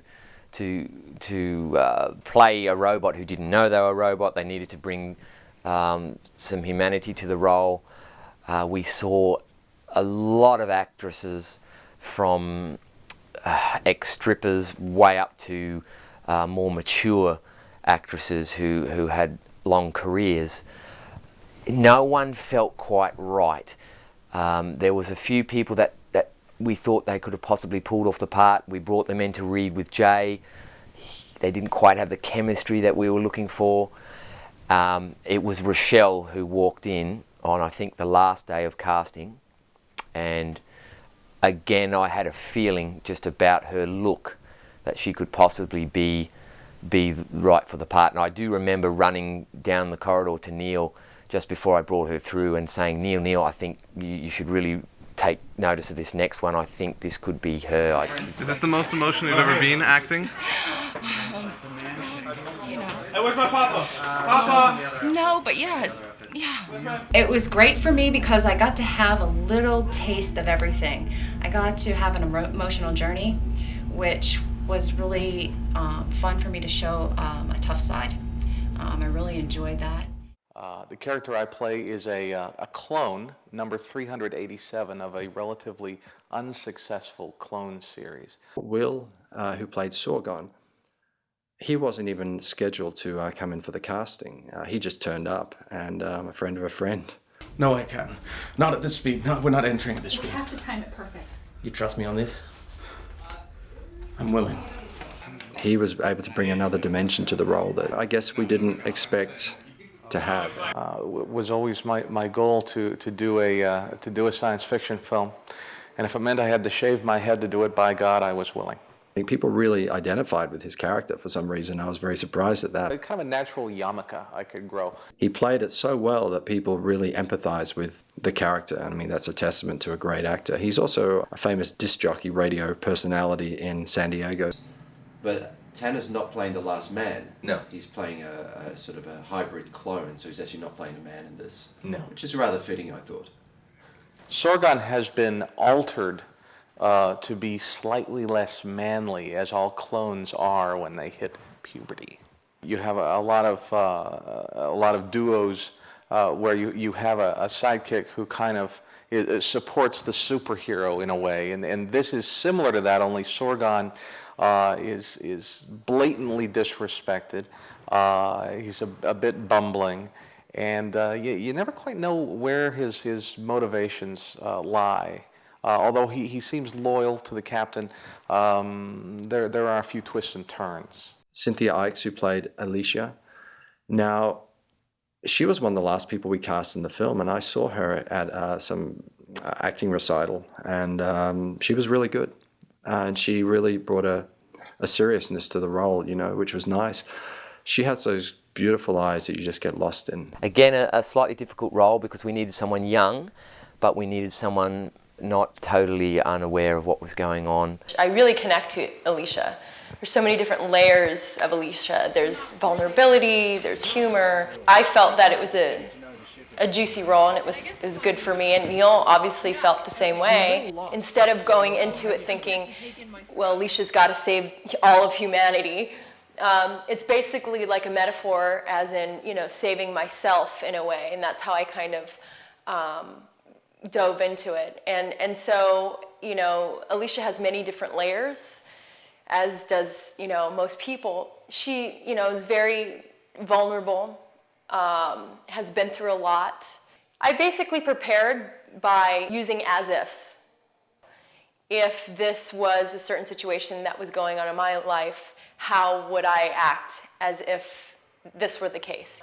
So it was very fun to prepare for this role, and I connected with it quite immediately, actually. Kari, who played Gorlock, and you know, a true professional in every sense of the word. She was just so good to have on set. Well, I am Gorlock, and I am a construct. So basically what that means is that many centuries ago I was possibly a human being, is the rumor. But then we had DNA injected into us to make us higher evolved. So if you look at it that way, I am a higher evolved human being. I think, obviously, I'm a great person who is fighting for my people. I've done many things in the past that I regret, but I am also really on a mission to save the constructs. And I've saved billions and billions of lives. Sci-fi and creating a whole world, you can really go with your imagination. So it's not like any other type of acting job where it's basically a whole made-up world. So how do we justify when we're talking and we don't even necessarily know what we're talking about, when we're having a different language that doesn't exist? So it's been interesting to work on that and to make it make sense to myself. So just doing the normal acting research, but it's on, you know, in different galaxies. Stop! Stop it! 1, 2, 3, 4, I declare more! We love each other. We love each other with Hollywood. He looks like that and he's still doing You like that touch? Yes, I am. Good kiss? Okay, you want me like this? Yeah, no gay voices. Okay, no. The guy who played the Destroyer, he suffered a lot for the film. And out, get out, out. Action 2. James was a really nice guy, who had good makeup people, who wanted to experiment. That was the thing, everyone collaborated on the movie and everyone wanted to experiment and try something new and different. So I guess that was our feeling for the film, was to do something special. This is Peter. She's playing Sheetak and the Blue Whale. Apologies for being late. Sheetak, Peter has the most wonderful voice. She's also a professional voiceover person. Peter Johnson was another one. She was the voice of the Blue Whale and also acted in the film as Sheetak. And, you know, I thought that was kind of a cool thing to have her on board. And then, for those people who don't know that, she actually has an Australian accent, and she was able to disguise her accent for the movie. And that was very cool in my books. The acting technique that I use has a lot of imagination work, so I obviously went back, watched the previous movie.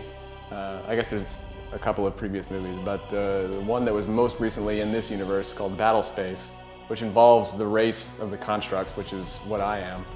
And so I got a better idea of where they come from, what their motives used to be. This is obviously, I think, 500 years after Battle Space, but the constructs still exist and they still have a lot of the same problems. So that was a place to start.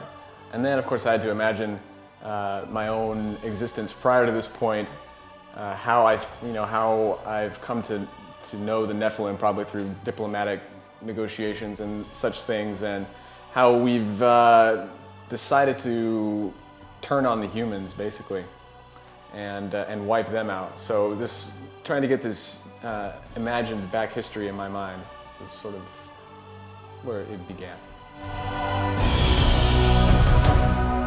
I guess the most striking thing for me walking into the interview was just seeing Neil there in his full rock star glory.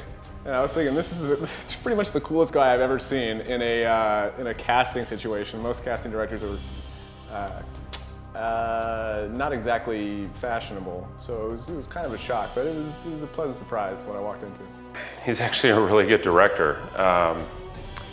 There's a couple of days that there were scenes that I felt like I understood, and just a little tidbit of information that he gave to me, I felt like I grew. Because you're supposed to enjoy the process when you're doing this, and this has been the most fun that I've had out of, since I've been back, like 26 films. He is a dream director. He really understands the actor. He knows how to communicate to the actor. He knows exactly the perfect balance of what to say and how to let the actor still have, some sort of creative control. True story, best crew I've ever worked with, best director I've ever worked with. In fact, I'm going to kiss everybody on the mouth when I leave this project. I really did traverse galaxies, really, because working with him, you don't need a spaceship. I've been on many, many, many sets, and Neil really knows how to just run it. Everybody here is so happy to be here, and he's just a joy to work with. Neil is great to work with because he's so enthusiastic about what he's doing. It's obvious that he's having a great time, and he just encourages you to have a great time. It's the best experience, and I hope we get to work together again. It's been fantastic.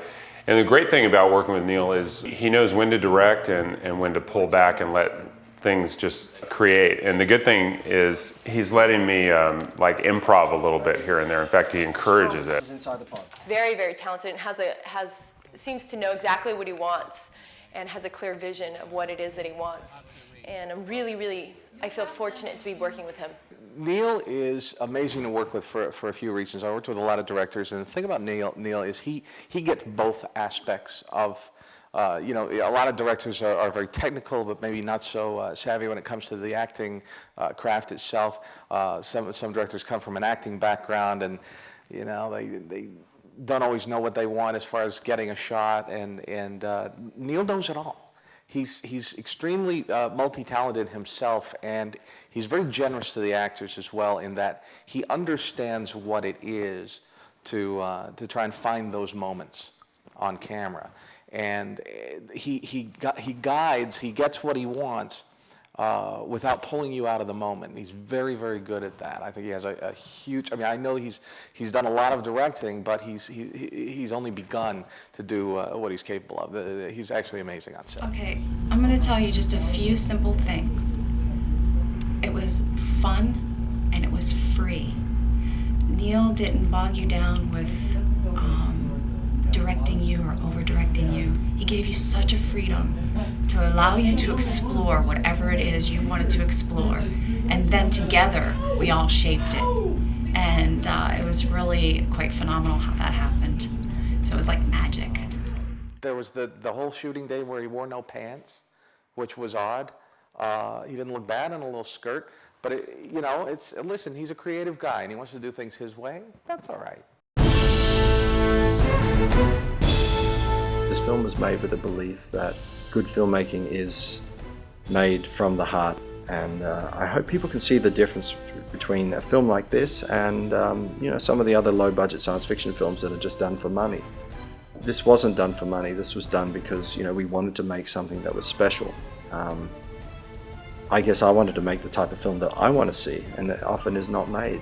Science fiction is very much an evolving subject, and I like to see things in outer space. I like to see people relating to each other and having adventures, and I like to see where humanity is going. So we took a lot of risks and tried to do something a little different. If you watch this film a second time, will it teach you something? People get a lot out of the movie when they watch it a second and third time. That's what I like about this movie. It's more. There's more layers to this film than what it appears to be. It's not a shoot 'em up type movie. It's not a cop in space who's trying to hunt the killer on the spaceship.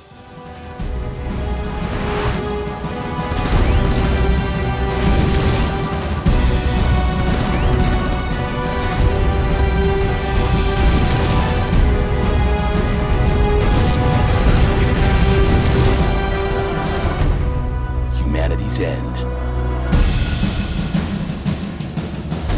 Extinction is inevitable. The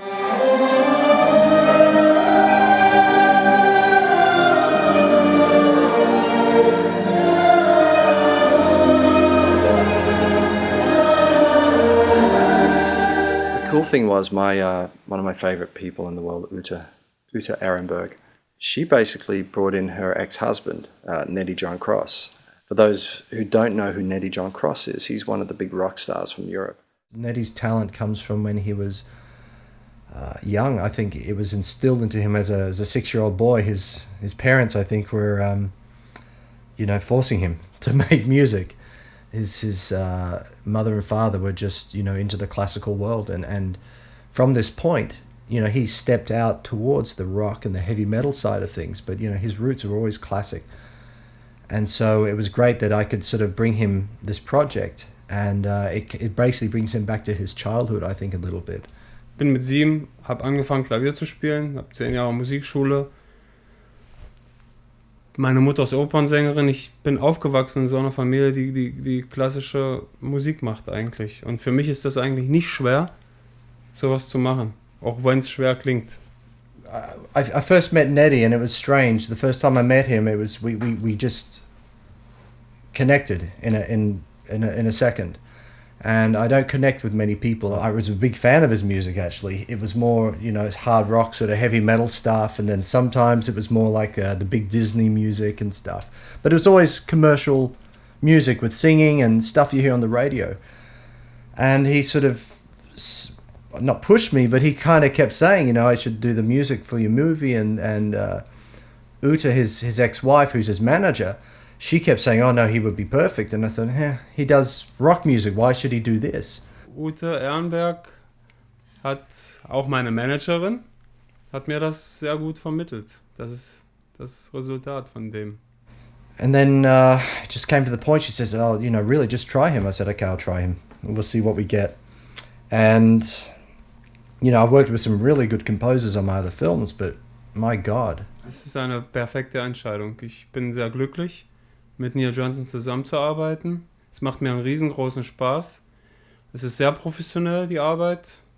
Und ja, das Gefühl ist bei mir total auf einem hohen Level und bin sehr glücklich. Also ich gebe auch alles. ist eine gute Chemie, mit ihm zusammenzuarbeiten. I had expectations maybe of about this level, but in reality it was here. Too much, ja, zu viel eigentlich. Ich wollte in den Film eigentlich viele verschiedene Parts einbringen, musikalische Parts einbringen. Ich wollte eigentlich eine Tiefe drin haben, eine sehr, sehr, sehr weite Tiefe. Da auch der Film sehr, sehr viel Tragik hat. Der Film hat eine sehr große Weite, zwecks wegen dem Universum, logischerweise. Es sind Kampfszenen, Kriegsszenen, es sind Todesszenen und Liebesszenen. Also die Musik für den Film zu machen, war ein Riesenanreiz für mich, da wirklich alles drin ist in dem Film. Und das ist perfekt eigentlich für einen guten Komponisten oder für einen Komponisten, der sowas machen will. The problem I had was when he did the music, the film visually looked a certain way, and he did the music in a special way, and it just made the movie look so big. So I had to change half the effects, and I made more shots, and I ended up making the movie much bigger in a visual scale because the music was so big. I had to lift the rest of the film up to this level. It's emotional. It carries the feeling and the heart of the characters in the film.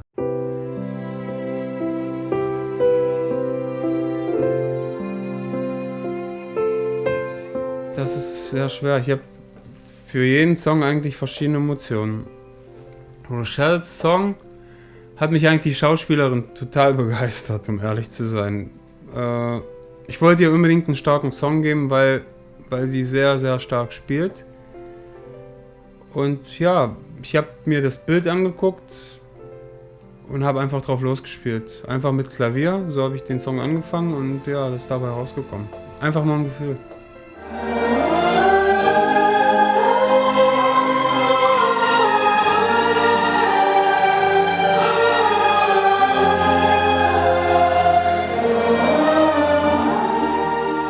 Got one of the most famous opera singers in Bulgaria to come in, and she did an amazing job. Uta, his ex-wife, she'd been there when I was writing the film, she'd been there on the shoot, she was also there during the post-production, and then she sung on the soundtrack as well, and you can hear her voice so many times, and it's really special. It really created a mood in the film. She was on set every day and was even doing up people's hair and doing all sorts of little things on set. Are you getting all this on camera? You like it, huh? I like it. I know. You're all of a sudden my favorite hairstylist. And then in post-production was invaluable with the feedback and even, as I said, with the music, helping compose the music and get the music produced. Ich möchte noch einige Worte sagen zu Utes Stimme, die ich super, super gerne einsetze. Also ich glaube, das ist die schönste, sanfteste Stimme, die es auf der Welt gibt. Für bestimmte, sehr sanfte, schöne Stellen gibt es nur eine Stimme, das ist Utes Stimme. Ich habe Mira, die Opernstimme, für Chöre, für die Bombast-Sachen eingesetzt, aber Utes Stimme ist wie ein kleiner Engel. Der fliegt und fliegt und fliegt und deine Fantasie anspornt, um zu überlegen und wie ein Vogel zu fliegen. Ja, also ja, die Chöre sind verrückt, die Chöre sind riesig. Neil ist zu mir gekommen und hat mir von Hellraiser die Musik gegeben und sagt, so möchte ich das. Und wo ich das erste Mal den Hellraiser oder Hellbound, den Song gehört habe, habe ich mich an den Kopf gefasst. Da habe ich gesagt, wow, fuck. Ist sehr, sehr groß. Ja, dann haben wir die Chöre versucht, wir haben die Strings aufgenommen, alles und also die Chöre sind zu zweit gesungen. Klingen riesig fett. Mira und ich. Ich habe 20 Mal eingesungen, Mira hat 20 Mal eingesungen. Das ist sehr viel Arbeit. There's a real big advantage to working in Bulgaria. I mean, Neddy is German, but he's based in Bulgaria at the moment, and his studio is here. And it's great, he can just call up someone and say, I need a violinist, I need an opera singer, and they're here within a couple of hours.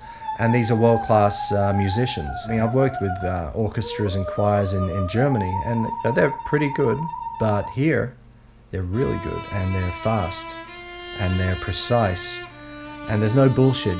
They just go straight to the point, they just play, and that's it, and it's so emotional. and it's not like it comes out of a machine or anything. These people, when they play and they perform, it's from the heart. I think one of my other favorite bits is when we have Uta's voice in there many times. For some reason, she's got this voice that just breaks through the music, and you can always hear her in the voice, and she has this low to middle harmony that just comes through. You've got the high opera voice, but then she comes in and it just gives us this texture. Aber in Bulgarien sind, oder besser gesagt in meiner Stadt, wo ich das Tonstudio habe, ist ein gutes Symphonieorchester und ich habe die Musiker schnell zur Hand. Also ich brauche wirklich, wenn ich abends sitze und den Song einspiele auf dem Keyboard, brauche ich den nächsten Tag die Leute, die kommen und das sofort einspielen. Ich habe keine Zeit zu warten. Und deshalb habe ich hier auch das Studio gemacht. Ich habe die Leute schnell zur Hand. Es geht von einem Tag zum nächsten. Um Filmmusik zu machen, muss man sehr schnell sein. Man hat unheimlichen Zeitdruck. Man muss wirklich sehr professionell arbeiten, sehr schnell arbeiten. My favorite piece was with Rochelle, the actress, playing Contessa. And you can just see, the music tells you what she's thinking. Wo ich den Song gespielt habe und ich habe die Szene gesehen, sind mir selbst die Tränen gekommen. Also es ist selten, es passiert eigentlich wirklich selten. Aber bei dem Song hat es mich eigentlich gut getroffen. Ja. Ein Komponist erzählt eigentlich, er kann nicht erzählen, wie und was er schreibt. Es ist eine ganz bestimmte Art, wie man was schreibt. Erklären, schwierig, es ist wirklich schwierig. Man setzt sich hin und schreibt. Man hat's oder man hat's nicht. Fertig.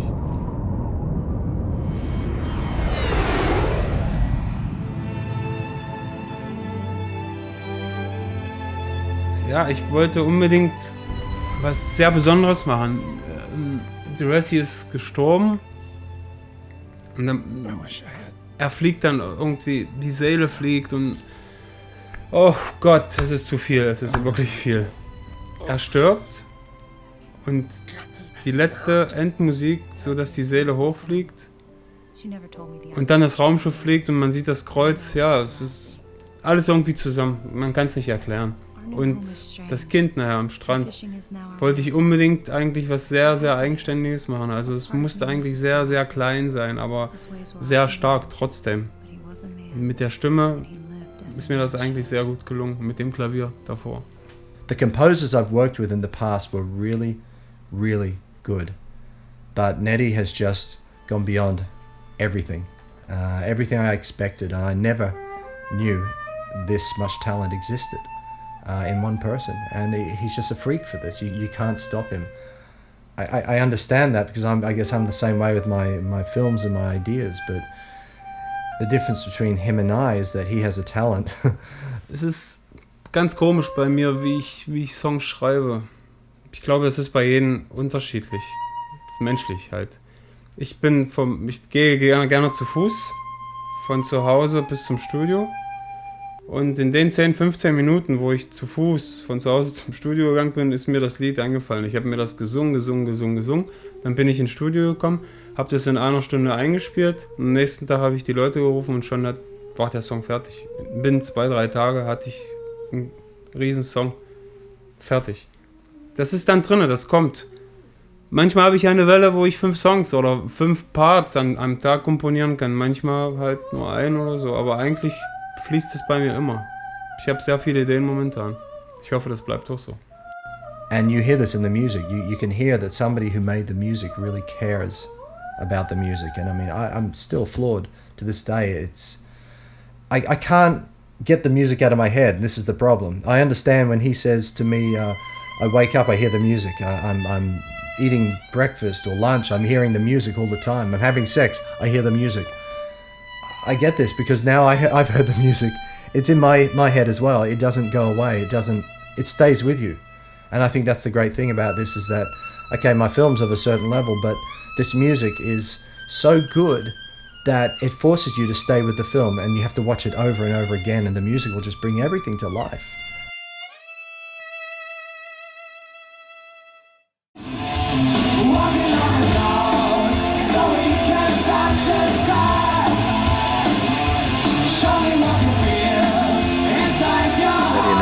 They used to perform together, did a few albums, and they donated one of the songs for the end of the film, which was really nice. You can see Nettie singing, and you can even see Uta doing some of the harmonies, which is really special for me because it's two people who are really important in my life and were able to really contribute, I guess, to the movie. So.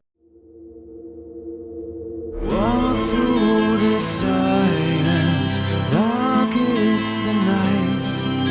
With wind in my face, I search for the light, counting the stars and hiding my tears, longing for someone to take away my fears.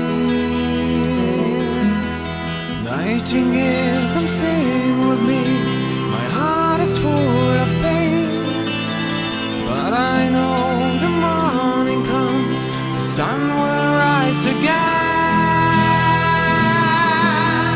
Far, far away, thousands of light years, I'm far away, crying alone. Far, far away, more than a lifetime. One day I know I'm coming home.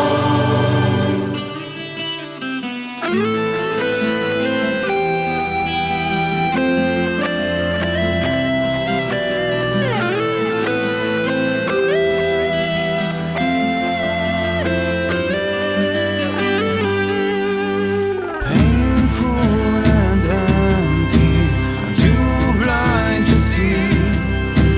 Where will I go? What's my destiny? Vision of dreams, I hope they'll come true. Can't find the answer, I'm feeling blue. Nightingale, come sing with me. My heart is full of pain, but I know the morning comes, the sun will rise again. Far, far away, thousands of light years, I'm far away, crying alone. Far, far away, more than a lifetime. One day I know I'm coming home. Far, far away, thousands of light years. Far, far away, crying alone. Far, far away, more than a lifetime. One day I know I'm coming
Walk through the silence, dark is the night.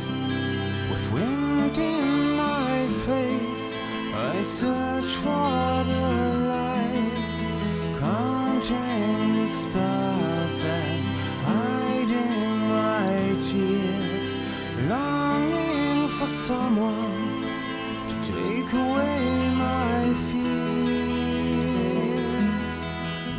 nightingale, come sing